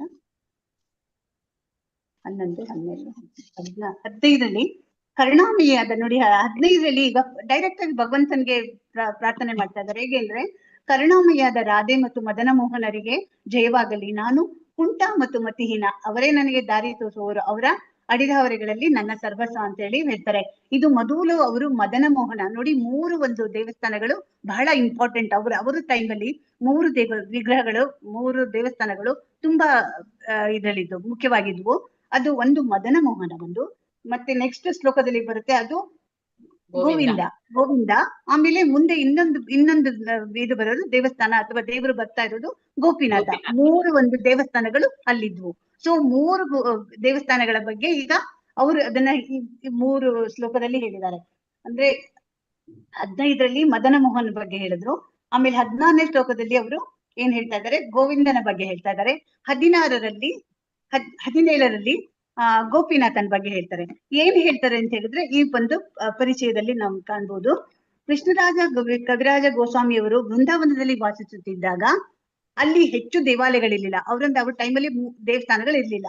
ಆ ಸಂದರ್ಭದಲ್ಲಿ ಅಲ್ಲಿದ್ದ 3 ಪ್ರಮುಖ ದೇವಾಲಯಗಳೆಂದರೆ ಮದನ ಮೋಹನ, ಗೋವಿಂದ ಮತ್ತು ಗೋಪಿನಾಥ. 3 ದೇವಾಲಯಗಳಿದ್ದು, ಬೃಂದಾವನ ವಾಸಿಯಾಗಿ ಕೃಷ್ಣದಾಸ ಕವಿರಾಜು ಈ ದೈವಗಳಿಗೆ ದೇವಾಲಯಗಳಲ್ಲಿ ಭಕ್ತಿ ಸಲ್ಲಿಸಿ ಅನುಗ್ರಹಕ್ಕಾಗಿ ಪ್ರಾರ್ಥಿಸಿದರು. ಸೊ ಈಗ ಅವರು ಬೃಂದಾವನಕ್ಕೆ ವಾಪಸ್ ಹೋಗ್ತಾರಲ್ಲ, ಅಂದ್ರೆ ನಿತ್ಯಾನಂದ ಪ್ರಭುಗಳ ಒಂದು ಕನ್ಸಲ್ ಬಂದ್ಬಿಟ್ಟು ಬಾ ಅಂತ ಹೇಳಿದ್ಮೇಲೆ ಅಲ್ಲಿ ಹೋದ್ಮೇಲೆ ಎಲ್ಲರ ಒಂದು ಇಚ್ಛೆ ಮೇಲೆ ಈಗ ಅವರು ಚೈತನ್ಯ ಚರಿತಾಮೃತನ ಬರಿಬೇಕೀಗ. ಸೊ ಅವರು ಈ 3 ದೇವತೆಗಳ ಒಂದು ಅನುಗ್ರಹವನ್ನ ಪಡೀತಾರೆ. ಈ ಮದನ ಮೋಹನ ಅಂದ್ರೆ ಇದು ಸಂಬಂಧ ದೇವತೆ ಅಂತ ಹೇಳ್ತಾ ಇದ್ದಾರೆ. ಗೋವಿಂದ ಅನ್ನೋದು ಅಭಿಧೇಯ. ಆಮೇಲೆ ಗೋಪಿನಾಥ ಅನ್ನೋದು ಪ್ರಯೋಜನ. ಅಂದ್ರೆ ಸಂಬಂಧ ಅಂದ್ರೆ ಈ ಮದನ ಮೋಹನನನ್ನ ಪೂಜೆ ಮಾಡೋದ್ರಿಂದ ಏನ್ ಗೊತ್ತಾಗುತ್ತೆ ಅಂದ್ರೆ, ನಮ್ಮ ಮತ್ತು ಭಗವಂತನ ಒಂದು ಸಂಬಂಧ ಗೊತ್ತಾಗುತ್ತೆ. ಸಂಬಂಧವನ್ನ ಅರಿತುಕೊಳ್ಬಹುದು. ಇದ್ ಮತ್ತೆ ಮುಂದೆ ಬರುತ್ತೆ. ಮತ್ತೆ ಗೋವಿಂದನನ್ನ ಅವ್ರು ಆರಾಧಿಸ್ತಾರೆ. ಮಾಡಿದಾಗ ನನಗೆ ಭಗವಂತನ ಒಂದು ಸಂಬಂಧ ಗೊತ್ತಾಯ್ತು, ನಾನು ಅವನ ಸೇವಕ, ಮತ್ತೆ ಇದೆಲ್ಲ ನಮ್ಗೆಲ್ಲ ಗೊತ್ತಾದ್ಮೇಲೆ ಅದನ್ನ ಹೇಗೆ ನಾವು ಮಾಡ್ಬೇಕು ಅನ್ನೋದನ್ನ ನಮ್ಗೆ ಗೋವಿಂದನನ್ನ ಪೂಜೆ ಮಾಡಿದಾಗ, ಅವನನ್ನ ಪ್ರಾರ್ಥಿಸಿದಾಗ ನಮಗೆ ಗೊತ್ತಾಗುತ್ತೆ ಅಂತ ಹೇಳ್ತಾ ಇದ್ದಾರೆ. ಮತ್ತೆ ಗೋಪಿನಾಥ ಮುಂದೆ 3ನೇದ್ ಮಾಡಿದಾಗ, ಹೌದು ನಾವ್ ಇದೆಲ್ಲ ಮಾಡ್ತಾ ಇದೀವಿ. ಸೊ ಪೂಜೆ, ಈಗ ಸಂಬಂಧವನ್ನ ತಿಳ್ಕೊಂಡ್ವಿ, ಹೇಗೆ ಆ ಸಂಬಂಧವನ್ನ ಮತ್ತೆ ಕಳೆದು ಹೋಗಿದ್ದ ಸಂಬಂಧವನ್ನ ಮತ್ತೆ ಹೇಗೆ ಮತ್ತೆ ಪಡಿಬೇಕು ಅನ್ನೋದನ್ನ ತಿಳ್ಕೊಂಡ್ವಿ. ನಂತರ ಇದರಿಂದ ಏನ್ ಪ್ರಯೋಜನ? ಅದು ಅನುಗ್ರಹ, ಭಗವಂತನ ಅನುಗ್ರಹ ಸಿಕ್ಕುತ್ತೆ ಅಂತ ಹೇಳ್ಬಿಟ್ಟು ಈ ಮೂರು ದೇವತೆಗಳನ್ನ ಅವರು ಪೂಜೆ ಮಾಡ್ತಾ ಇದ್ದಾರೆ. ಈಗ ಕೃಷ್ಣದಾಸ ಕವಿ ಈ ದೈವಗಳಿಗೆ ದೇವಾಲಯಗಳಿಗೆ ಭಕ್ತಿ ಸಲ್ಲಿಸಿ ಅನುಗ್ರಹಕ್ಕಾಗಿ, ಅಂದ್ರೆ ಇವಾಗ ಪುಸ್ತಕವನ್ನ ಬರೀತಾ ಇದ್ದಾರೆ. ಮತ್ತೆ ತಾನು ಆಧ್ಯಾತ್ಮಿಕದಲ್ಲಿ ಹೇಳ್ತಾ ಇದ್ದಾಳೆ, ನಾನು ತುಂಬಾ ಕುಂಟ, ನನ್ಗೆ ಕುಂಟ ಮತ್ತೆ ಮತಿಹೀನ, ಅದರಿಂದ ನನ್ಗೆ ಮುಂದುವರಿಯಕ್ಕೆ ಆಧ್ಯಾತ್ಮಿಕದಲ್ಲಿ ಆಗ್ಲಿ ನನ್ಗೆ ಮುಂದುವರಿಯಕ್ಕೆ ಒಂದು ಇದನ್ನ ಕೊಡಿ, ಒಂದು ಅಂತ ಅನುಗ್ರಹ ಮಾಡಿ ಅಂತ ಹೇಳ್ಬಿಟ್ಟು ಈ ದೇವರುಗಳನ್ನ ಅವ್ರು ಪ್ರಾರ್ಥನೆ ಮಾಡ್ತಾ ಇದ್ದಾರೆ. ಆಧ್ಯಾತ್ಮಿಕ ಜೀವನದಲ್ಲಿ ನನ್ನ ಬೆಳವಣಿಗೆ ತುಂಬಾ ನಿಧಾನವಾಗಿದೆ ಹೇಳ್ತಾ ಇದ್ದಾರೆ. ಆಧ್ಯಾತ್ಮಿಕದಲ್ಲಿ ನಾನು ತುಂಬಾ ನಿಧಾನವಾಗಿದ್ದೀನಿ, ಅದಕ್ಕಾಗಿ ಮತ್ತೆ ವಯಸ್ಸು ಆಗೋಗಿದೆ ಪಾಪ ಅವರಿಗೆ, ಅದಕ್ಕಾಗಿ ನಿಮ್ಮ ಸಹಾಯ ಕೇಳುತ್ತಿದ್ದೇನೆ ಅಂತ ಆ 3 ದೇವತೆಗಳ ಹತ್ರ ಅವ್ರು ಕೇಳ್ಕೊತಾರೆ. ಚೈತನ್ಯ ಚರಿತ 15ನೇ ಶ್ಲೋಕದಲ್ಲಿ ಕೃಷ್ಣನ ತಮ್ಮ ನಮಸ್ಕಾರ ಮದನ ಮೋಹನ ನೋಡಿ, ಮೊದಲನೇ 15ರಲ್ಲಿ ಮದನ ಮೋಹನ ವಿಗ್ರಹಕ್ಕೆ ಅವರು ಸೇವೆ ಸಲ್ಲಿಸ್ತಾ ಇದ್ದಾರೆ. ನಮ್ಮನ್ನು ಕೃಷ್ಣ ಪ್ರಜ್ಞೆಯಲ್ಲಿ ಮುಂದುವರಿಯಲು ಸಹಾಯ ಮಾಡಬಲ್ಲ ದೇವರು ಮದನ ಮೋಹನ. ಅಂದ್ರೆ ನಾವು ಕೃಷ್ಣ ಪ್ರಜ್ಞೆಯಲ್ಲಿ ಮುಂದುವರಿಬೇಕು ಅಂತ ಇದ್ರೆ ನಾವು ಮದನ ಮೋಹನನನ್ನ ಆರಾಧಿಸ್ಬೇಕು ಅಂತ ಹೇಳ್ತಾರೆ. ಅವನಿಗೆ ಒಂದು ಪ್ರಾರ್ಥನೆ ಅಥವಾ ಅವನಿಗೆ ಒಂದು ಪೂಜೆ ಮಾಡ್ಬೇಕು ಅಂತ ಹೇಳ್ತಾ ಇದ್ದಾರೆ. ನಮ್ಮನ್ನು ಕೃಷ್ಣ ಪ್ರಜ್ಞೆಯನ್ನು ಜಾರಿಗೆ ತರುವುದರಲ್ಲಿ ನಮ್ಮ ಮೊದಲ ಕರ್ತವ್ಯ ಕೃಷ್ಣನನ್ನು ಮತ್ತು ಅವನಿಗೆ ನಮ್ಮ ಸಂಬಂಧವನ್ನು ಅರ್ಥಕೊಳ್ಳೋದು. ನೋಡಿ, ನಾವು ಈ ಒಂದು ಮದನ ಮೋಹನ ಒಂದು ದೇವತೆಯನ್ನ ನಾವು ಪೂಜೆ ಮಾಡಿದಾಗ ನಮಗೆ ಮತ್ತೆ ಭಗವಂತನಲ್ಲಿ ಇರೋ ಸಂಬಂಧವನ್ನ ನಮ್ಗೆ ತಿಳಿಯುವಷ್ಟು ನಮ್ಗೆ ಒಂದು ಕರುಣೆ ಮಾಡ್ತಾನೆ ಅಂತ ಹೇಳ್ತಾ ಇದ್ದಾರೆ. ಕೃಷ್ಣನ ಅರ್ಥಕೊಳ್ಳೋದಂದ್ರೆ ನಮ್ಮನ್ನು ನಾವು ಅರ್ಥಕೊಂಡಂತೆ, ಕೃಷ್ಣನನ್ನ ತಿಳ್ಕೊಳ್ತಾ ಇದೀವಿ ಅಂತ ಹೇಳಿದ್ರೆ ನಮ್ಮನ್ನು ನಾವು ತಿಳ್ಕೊಂಡು ನಾವೇನು ಅಂತ ಗೊತ್ತಾದಾಗ ನಾವು ಅಂದ್ರೆ ನಾವು ಭಗವಂತನ ಒಂದು ಸೇವಕರಲ್ವಾ. ಸೊ ಅವಾಗ ಕೃಷ್ಣ ಯಾರು ಅಂತ ನಮಗ್ ಗೊತ್ತಾಗ್ತೆ, ಅವನ ಒಂದು ಸೇವೆ ಮಾಡೋರಲ್ವಾ ನಾವು, ಆ ತರ ಅರ್ಥಕೊಂಡಂತೆ ಈ ಸಂಬಂಧವನ್ನು ಅರ್ಥಕೊಳ್ಳೋದು ಮದನ ಮೋಹನ ವಿಗ್ರಹವನ್ನು ಪೂಜಿಸುವುದ. ನಮ್ಮ ಭಗವಂತನ ಒಂದು ಸಂಬಂಧವನ್ನ ನಾವು ತಿಳ್ಕೋಬೇಕು ಅಂತ ಹೇಳಿದ್ರೆ ಮದನ ಮೋಹನನನ್ನ ನಾವು ಪೂಜೆ ಮಾಡ್ಬೇಕು ಅಂತ ಹೇಳ್ತಾ ಇದ್ದಾರೆ. ಕೃಷ್ಣರಾಜರು ಕವಿರಾಜ ಗೋಸ್ವಾಮಿ ಅವರು ಮೊದಲು ಆ ದೇವರೊಂದಿಗೆ ತನ್ನ ಸಂಬಂಧವನ್ನು ಸ್ಥಾಪಿಸ್ಕೊಳ್ತಾರೆ. ಆದ್ರಿಂದ ಅವರು ಫಸ್ಟ್ ಮದನ ಮೋಹನನನ್ನ ಇದ್ ಮಾಡ್ತಾರೆ. ಮುಂದಿನ ಒಂದು 14ನೇ ಶ್ಲೋಕದಲ್ಲಿ ಅವರು ಗೋವಿಂದ ದೇವರನ್ನ ಪ್ರಾರ್ಥನೆ ಮಾಡ್ತಾರೆ. ಈ ಸ್ಥಿತಿ ಸ್ಥಾಪನೆಗೊಂಡ ಮೇಲೆ ಅಂದ್ರೆ ಈಗ ಅವರಿಗೆ ಸಂಬಂಧದ ಒಂದು ಅಂದ್ರೆ ಮೊದಲು ಗೋವಿಂದನ ಇದು ಮದನ ಮೋಹನನ್ನ ಆರಾಧಿಸಿದ್ರು. ನಂತರ ಏನ್ ಹೇಳ್ತಾ ಇದ್ದಾರೆ, ನಮಸ್ಕಾರನು ಆಚಾರಾರ್ಥಕ ದೈವ ಗೋವಿಂದನಿಗೆ ಸಲ್ಲಿಸ್ತಾ ಇದ್ದಾರೆ. ಈಗ ಗೋವಿಂದನಿಗೆ ಹೇಳ್ತಾ ಇದ್ದಾರೆ, ಗೋವಿಂದನನ್ನು ಆಚಾರಾರ್ಥಕ ಎಂದು ಕರೆಯುವುದೇಕೆಂದರೆ ಅವನು ನಮಗೆ ರಾಧಾ ಮತ್ತು ಕೃಷ್ಣನಿಗೆ ಹೇಗೆ ಸೇವಿಸಬೇಕೆಂಬುದಕ್ಕೆ ದಾರಿ ತೋರಿಸ್ತಾನೆ. ಈಗ ನಮ್ಮ ಮತ್ತೆ ಭಗವಂತನ ಒಂದು ಸಂಬಂಧ ಕಳೆದು ಹೋಗ್ಬಿಟ್ಟಿದೆ. ಆ ಸಂಬಂಧವನ್ನ ಮತ್ತೆ ನಾವು ಹೇಗೆ ಮತ್ತೆ ಅದನ್ನ ಮತ್ತೆ ಪಡಿಬಹುದು ಅನ್ನೋದನ್ನ ನಾವು ಗೋವಿಂದನನ್ನ ಪೂಜೆ ಮಾಡೋದ್ರಿಂದ, ಅವನ ಒಂದು ಸೇವೆ ಮಾಡೋದ್ರಿಂದ ನಮಗೆ ತಿಳಿಯುತ್ತೆ ಅಂತ ಹೇಳ್ತಾ ಇದ್ದಾರೆ. ಅವನು ನಮಗೆ ರಾಧಾ ಮತ್ತು ಕೃಷ್ಣ ಹೇಗೆ ದಾರಿ ತೋರ್ತಾನೆ. ಮದನ ಮೋಹನ ದೇವರೊಂದಿಗೆ ನಾನು ನಿನ್ನ ಶಾಶ್ವತ ಸೇವಕ ಅನ್ನೋದನ್ನ ಚೆನ್ನಾಗಿ ಸ್ಥಾಪಿಸ್ತಾನೆ. ಅಂದ್ರೆ ಮೊದಲು ನಾವು ಮದನ ಮೋಹನನ್ ಪೂಜೆ ಮಾಡಿದಾಗ ಅವನ ಒಂದು ಸಂಬಂಧ ಏನು ಅಂದ್ರೆ ನಾವು ಶಾಶ್ವತ ಸೇವಕರು ಅನ್ನೋದನ್ನ ನಾವಲ್ಲಿ ತಿಳ್ಕೊಬಹುದು. ಆಮೇಲೆ ಗೋವಿಂದನದು ಮಾತ್ರ ಪರಿಪೂರ್ಣ ಸೇವೆ ಎಂದು ಒಪ್ಪಿಗೆ ಗಳಿಸುತ್ತದೆ. ಗೋವಿಂದ ಶಾಶ್ವತವಾಗಿ ಬೃಂದಾವನದಲ್ಲಿ ನೆಲೆಸಿದ್ದಾನೆ.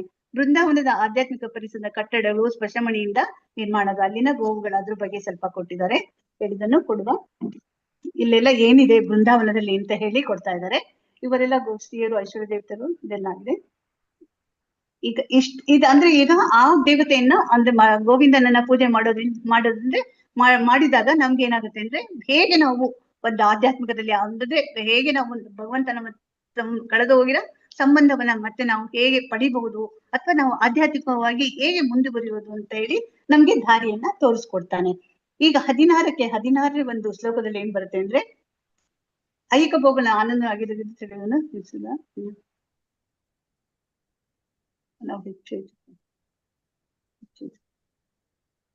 ಈಗ ಏನ್ ಮಾಡ್ತಾ ಇದ್ದಾರೆ ಇವರು 16ನೇ ಒಂದು ಬರ್ತಾ ಇದ್ದಾರೆ.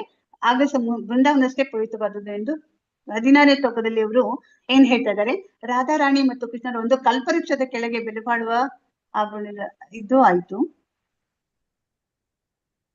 ಈಗ ನೆಕ್ಸ್ಟ್ ಹೇಳ್ತಾ ಇದ್ದಾರೆ, ಅಂತಿಮವಾಗಿ ಕೃಷ್ಣರಾಜ ಮತ್ತೆ ಕೆಳಗಡೆ ಇದೆ. ಅಂತಿಮವಾಗಿ ಕೃಷ್ಣದಾಸ ಕವಿರಾಜ ಗೋಸ್ವಾಮಿಯವರು ಕೃಷ್ಣನೇ ಆದ ಮತ್ತು ಗೋಪಿಕರ ನಾಥನಾದ ಗೋಪಿನಾಥ ದೇವರ ಹೆಸರಿನಲ್ಲಿ ಈಗ ಗೋವಿಂದನನ್ನ ಪ್ರಾರ್ಥಿಸಿದರು. ನೆಕ್ಸ್ಟ್ ಇವಾಗ ಅವರು ಏನ್ ಹೇಳ್ತಾ ಇದ್ದಾರೆ ಮಾತಾಜಿ, ಕೆಳಗಡೆ ಅಂತಿಮವಾಗಿ ಇಲ್ಲಿ ಇತ್ತು ಅಂತಿಮವಾಗಿ ಅಂದ್ರೆ ಈಗ 3ನೇ ದೇವತೆಗೆ ಯಾಕೆ ಗೋಪಿನಾಥನನ್ನ ಅವರು ಇದ್ ಮಾಡಿದ್ರು ಅಂತ ಹೇಳಿದ್ರೆ ಇಲ್ಲಿ ತಿಳಿಸ್ತಾ ಇದ್ದಾರೆ. ದೇವರ ತಮ್ಮ ಓದಿಗಿರ ಆಶೀರ್ವಾದಗಳನ್ನು ಸಲ್ಲಿಸ್ತಾರೆ. ಕೃಷ್ಣ ಕೊಳಲನುದಿ ಗೋಪಿಕಾ ಸ್ತ್ರೀಯರೆಲ್ಲ ಅದರ ಸೊಬಗಿನ ನಾದಕ್ಕೆ ಮನಸೋತು ತಮ್ಮ ಮನೆಗಳನ್ನು ಕೆಲಸ ಕಾರ್ಯವನ್ನು ಬಿಟ್ಟೋಡಿ ಬರುತ್ತಾರೆ. ಕೃಷ್ಣ ಅವರೊಂದಿಗೆ ನರ್ತಿಸುತ್ತಾನೆ. ಈ ಚಟುವಟಿಕೆಯನ್ನೆಲ್ಲ ಶ್ರೀಮದ್ ಭಾಗವತ 10ನೇ ಸ್ಕಂದದಲ್ಲಿ ವಿವರಿಸಿದೆ ಅಂತ ಹೇಳ್ತಾ ಇದ್ದಾರೆ. ಅಂದ್ರೆ ಇಲ್ಲಿ ಏನ್ ಹೇಳ್ತಾ ಇದ್ದಾರೆ 17ನೇ ಶ್ಲೋಕದಲ್ಲಿ ನಮ್ಗೆ ಏನ್ ಗೊತ್ತಾಗ್ತಾ ಇದೆ, ಕೃಷ್ಣರಾಜ ಮಾತಾಜಿ ಇನ್ನೊಂಚೂರು ಕೆಳಗಡೆ ಬನ್ನಿ ಮಾತಾಜಿ. ಕೃಷ್ಣದಾಸ ಕವಿರಾಜ್ ಗೋಸ್ವಾಮಿಯವರು ಶ್ರೀ ಗೋಪಿನಾಥನ ಅನುಗ್ರಹಕ್ಕಾಗಿ ಪ್ರಾರ್ಥಿಸ್ತಾ ಇದ್ದಾರೆ. ಸೊ ಇದೆಲ್ಲ ಮಾಡಿದಕ್ಕೆ ಅನುಗ್ರಹ ಏನ್ ಸಂಬಂಧದಿಂದ ಸಂಬಂಧ ತಿಳ್ಕೊಂಡಾಯ್ತು. ಇದನ್ನ ಹೇಗೆ ನಾವು ಆಧ್ಯಾತ್ಮಿಕವಾಗಿ ಮುಂದುವರಿಯುವುದು, ಸೊ ಇದ್ರ ಪ್ರಯೋಜನ ಏನು ಅಂತ ಹೇಳಿದ್ರೆ ಭಗವಂತನ ಅನುಗ್ರಹ ಯಾವತ್ತು ಸಿಕ್ಕುತ್ತೆ ಅಂದ್ರೆ ನಮ್ಗೆ ಗೋಪಿನಾಥ ದೇವರನ್ನ ನಾವು ಪೂಜಿಸಿದಾಗ, ಅವನ ಒಂದು ಆರಾಧನೆ ಮಾಡಿದಾಗ ನಮ್ಗೆ ಸಿಕ್ಕುತ್ತೆ ಅಂತ ಈ ಕಡೆದಾಗ ಹೇಳ್ತಾರೆ. ಗೋಪಿರೆಲ್ಲ ನಾಥ ಕೃಷ್ಣ ಗೋಪಿನಾಥ ನಿಮ್ಮೆಲ್ಲರನ್ನು ಅನುಗ್ರಹಿಸಲಿ, ನೀವೆಲ್ಲರೂ ಗೋಪಿನಾಥನ ಅನುಗ್ರಹವನ್ನು ಪಡೆಯುವಂತಾಗಲಿ. ಚೈತನ್ಯ ಚರಿತಾಮೃತದ ಕೃತಿಕಾರರು ಕೃಷ್ಣನ ಸುಮಧುರ ಕೊಳಲಿನ ನಾದ ಗೋಪಿಕೆಯರನ್ನು ಆಕರ್ಷಿಸಿದ ಹಾಗೆ ಕೃಷ್ಣ ಓದುಗರ ಮನಸ್ಸನ್ನು ದಿವ್ಯ ಸ್ಪಂದನಗಳಿಂದ ರೋಮಾಂಚನ ಪಡುತ್ತಾನೆಂದು ಹಾರೈಸ್ತಾರೆ. ಆದ್ರಿಂದ ಹೇಳ್ತಾ ಇದ್ದಾರೆ, ಈಗ ನಾವು ಗೋಪಿನಾಥನನ್ನ ಅವರು ಒಂದು ಆರಾಧನೆ ಮಾಡ್ತಾ ಇದ್ದಾರೆ, ಪ್ರಾರ್ಥನೆ ಮಾಡ್ತಾ ಇದ್ದಾರೆ. ಅಂದ್ರೆ ನನಗೆ ನಿನ್ನ ಅನುಗ್ರಹ ಕೊಡು, ನನಗೆ ಆಧ್ಯಾತ್ಮಿಕವಾಗಿ ಮುಂದುವರಿಬೇಕು, ನಾನು ನಾನು ಮತಿಹೀನ, ನನ್ಗೆ ಶಕ್ತಿ ಇಲ್ಲ, ಬಟ್ ನನಗೆ ಮುಂದುವರಿಯಕ್ಕೆ ನೀನು ಆಸ್ಪದವನ್ನ ಕೊಡು ಅಂತ ಹೇಳ್ಬಿಟ್ಟು ಭಗವಂತನಲ್ಲಿ ಅವ್ರು ಕೇಳ್ತಾರೆ. ಸೊ 3 ದೇವತೆಗಳನ್ನ ಅವರು ಪ್ರಾರ್ಥನೆ ಮಾಡ್ತಾರೆ. ಅಲ್ಲಿ ಬೃಂದಾವನಕ್ಕೆ ಹೋದಾಗ ಒಂದು ಮದನ ಮೋಹನ, ಇದು ನಾವು ತಿಳ್ಕೊಬೇಕು. 3 ಮದನ ಮೋಹನ ನಮ್ಗೆ ಭಗವಂತನ ಜೊತೆಯಲ್ಲಿ ಸಂಬಂಧವನ್ನ, ಏನ್ ಸಂಬಂಧ ಅಂತ ತಿಳಿಸ್ಕೊಡ್ತಾನೆ. ಮತ್ತೆ ಗೋವಿಂದನ ಏನ್ ಮಾಡ್ತಾರೆ ಅಂದ್ರೆ ನಮ್ಗೆ ಹೇಗೆ ನಾವು ಈ ಸಂಬಂಧವನ್ನ ಮತ್ತೆ ಪಡಿಬಹುದು ಅನ್ನೋದನ್ನ ತಿಳ್ಕೊಡ್ತಾನೆ. ಇವೆಲ್ಲ ಪಡೆದ ನಂತರ ಗೋಪಿನಾಥನ ನಾವು ಆರಾಧಿಸಿದಾಗ ನಾವು ಹೇಗೆ ಅನುಗ್ರಹವನ್ನ ಪಡಿಬಹುದು ಅಂತ ಏನ್ ಪಡಿತೀವಿ ಅನ್ನೋದು ನಮ್ಗೆ ಅಂದ್ರೆ ಭಗವಂತನ ಒಂದು ಅನುಗ್ರಹವನ್ನ ನಾವು ಆಧ್ಯಾತ್ಮಿಕದಲ್ಲಿ ಮುಂದುವರಿಯಬಹುದು, ಇದೆಲ್ಲ ಅನುಗ್ರಹವನ್ನ ಪಡಿಬಹುದು. ಇದಿಷ್ಟು ಅವರು ಅಷ್ಟು ಜನದಿಂದ ಒಂದು ಪ್ರಾರ್ಥನೆಯನ್ನ ಮಾಡಿದ್ದಾರೆ. ಇದು ನೆಕ್ಸ್ಟ್ ಮಾತಾಜಿ ಇದನ್ನ ನಾನು ನಾಳೆ ಹೇಳ್ತೀವಿ ಬಿಡಿ ಮಾತಾಜಿ. ಜೈ ಇದೆಲ್ಲ ಓಕೆ. ಮುಂಡುಡಿಯಲ್ಲಿ ಹರೇ ಕೃಷ್ಣ. ನನ್ಗೆ ಗೊತ್ತಿಲ್ಲ ನಾನು ಏನ್ ಹೇಳಿದೀನೋ ಅಂತ, ಬಟ್ ಇದೇ ತರ ಇರೋದು, ಇದೇ ತರನೇ ಓದ್ಬೇಕು. ಯಾಕೆಂದ್ರೆ ಇದ್ರದ್ದು ರೆಫರೆನ್ಸ್ ಹಿಂದೆ ಕೊಟ್ಟಿದ್ದಾರೆ. ಮೊದಲೇ ಫಸ್ಟ್ ಪರಿಚಯದಲ್ಲಿ ಎಲ್ಲ ಡಿಸ್ಕ್ರೈಬ್ ಮಾಡ್ಬಿಟ್ಟಿದ್ದಾರೆ. ನಂತರ ಏನ್ ಮಾಡಿದ್ದಾರೆ ಅಂದ್ರೆ ಏನು ಮಾಡಿಲ್ಲ, ಬರೀ ಅನುವಾದವನ್ನ ಕೊಡ್ತಾ ಹೋಗಿದ್ದಾರೆ. ಸುಮಾರು ಶ್ಲೋಕಗಳ ತನಕ ಹಂಗೆ ಕೊಡ್ತಾರೆ. ಆಮೇಲಿಂದ ಕ್ಲಾಸ್ ಬೇರೆ ರೆಗ್ಯುಲರ್ ಶುರು ಆಗುತ್ತೆ. ಅಲ್ಲಿವರೆಗೂ ಇದು ಈ ತರನೇ ಒಂದ್ ಸ್ವಲ್ಪ ಇದೇ ತರ ಇರುತ್ತೆ. ಮತ್ತೆ 24ರ ತನಕ ಉಂಟು ಹಾಗೆ ಅಲ್ಲ ಮಾತಾಜಿ? ಏನ್ ಹೌದು 24 ಏನು ಅಲ್ಲಿ ತನಕ ಹಾಗೆ ಮುಂದೆ ಕೊಟ್ಟಿದ್ದಾರೆ ಅವರು. ಹರೇ ಕೃಷ್ಣ ಮಾತಾಜಿ, ಅಟೆಂಡೆನ್ಸ್ ಹಾಕ್ಬಿಡ್ತೀವಿ ಮಾತಾಜಿ, 1 ಸೆಕೆಂಡ್ ಹಾಕಿ. ಹರೇ ಕೃಷ್ಣ. ಏನೋ ತಪ್ಪುಗಳಾಗಿದ್ರೆ, ಅರ್ಥ ಆಗದೆ ಇದ್ರೆ ಕ್ಷಮಿಸಿ ನನ್ಗೆ, ಆಯ್ತಾ? ಹರೇ ಕೃಷ್ಣ. ಅರ್ಥ ಆಯ್ತು ಮಾತಾಜಿ. ಅಂದ್ರೆ ನಮ್ಮ ಹತ್ರ ಒಂದ್ಸರಿ ಬುಕ್ ಇದ್ರೆ ನೋಡ್ಕೊಂಡ್ರೆ ಚೆನ್ನಾಗಿರ್ತದೆ. ಬುಕ್ಸ್ ಇಲ್ವಲ್ಲ ಮಾತಾಜಿ, ಅದಕ್ಕೆ. ಮಾತಾಜಿ ಇದು ಬುಕ್ ಇದ್ರೆ ತುಂಬಾ ಚೆನ್ನಾಗಿ ಅರ್ಥ ಆಗುತ್ತೆ. ಇದು ಸೆಟ್ ಪೂರ್ತಿನ ಮಾತಾಜಿ? ಇದು ಹೌದು, ಫುಲ್ ಸೆಟ್ ತಗೋಬೇಕು ನೀವು. 9 ಇದು ಬರುತ್ತೆ, ವಾಲ್ಯೂಮ್ ನಲ್ಲಿ ಬರುತ್ತೆ. ಭಾಗವತಂ ತರನೇ ಸೆಟ್ ಬರುತ್ತಾ ಮಾತಾಜಿ? ಹೌದು. ಚೈತನ್ಯ ಚರಿತಾಮೃತಕ್ಕೆ ಸೆಟ್ ಅಂತ ಕೇಳಿದ್ರೆ ಕೊಡ್ತಾರೆ. ಸರಿ ಮಾತಾಜಿ, ಚೆನ್ನಾಗಿ ಹೇಳಿದ್ರಿ ಮಾತಾಜಿ, ಅರ್ಥ ಆಗುವಂಗೆ ಹೇಳಿದ್ರಿ. ಅಲ್ಲ ಏನಂದ್ರೆ ಅಲ್ಲಿದು ನಾನು ಹಿಂದೆ ಕೇಳಿದೀನಿ, ಹಂಗಾಗಿ ನನಗೆ ಸ್ವಲ್ಪ ಅಂದ್ರೆ ಈ ತರ ಮಾಡಿದ್ದು ನಾನು ನೋಡಿದೀನಿ. ಅದಕ್ಕೆ ನಾನು ಅಲ್ಲಿ ಕನೆಕ್ಟ್ ಮಾಡಕ್ ನೋಡಿದೆ ಅಷ್ಟೇನೆ. ಅಂದ್ರೆ ಅಲ್ಲಿ ಏನು ಅವ್ರು ಏನ್ ಮಾಡಿದಾರೆ ಅಂದ್ರೆ ಒಂದು ಅನುವಾದ ಒಂದೊಂದು ಶ್ಲೋಕದಲ್ಲಿ ಅರ್ಥವನ್ನ ಅವ್ರೇನು ಭಾವಾರ್ಥವನ್ನ ಕೊಟ್ಟಿಲ್ಲ. ಸೊ ಏನ್ ಹೇಳ್ತಾರೆ, ನಾನು ಅಲ್ಲಿ ಕೊಟ್ಟಿದ್ದೀನಿ ಅಂತ ರೆಫರ್ ಮಾಡ್ತಾ ಇದ್ದಾರೆ. ನಂದೇ ಪರಿಚಯದಲ್ಲಿ ನಾನು ಇದ್ರಲ್ಲಿ ಹೇಳಿದೀನಿ ಅಂತ. ಸೊ ಅಲ್ಲಿಂದ ಅದಕ್ಕೆ ಕೆಲವರು ಏನ್ ಮಾಡ್ತಾರೆ ಅಂದ್ರೆ ಈ ಶ್ಲೋಕಗಳನ್ನ ಹೇಳ್ತಾ ಇಲ್ಲಿ ಕನೆಕ್ಟ್ ಮಾಡ್ತಾರೆ. ಮೊದಲು ಪರಿಚಯನ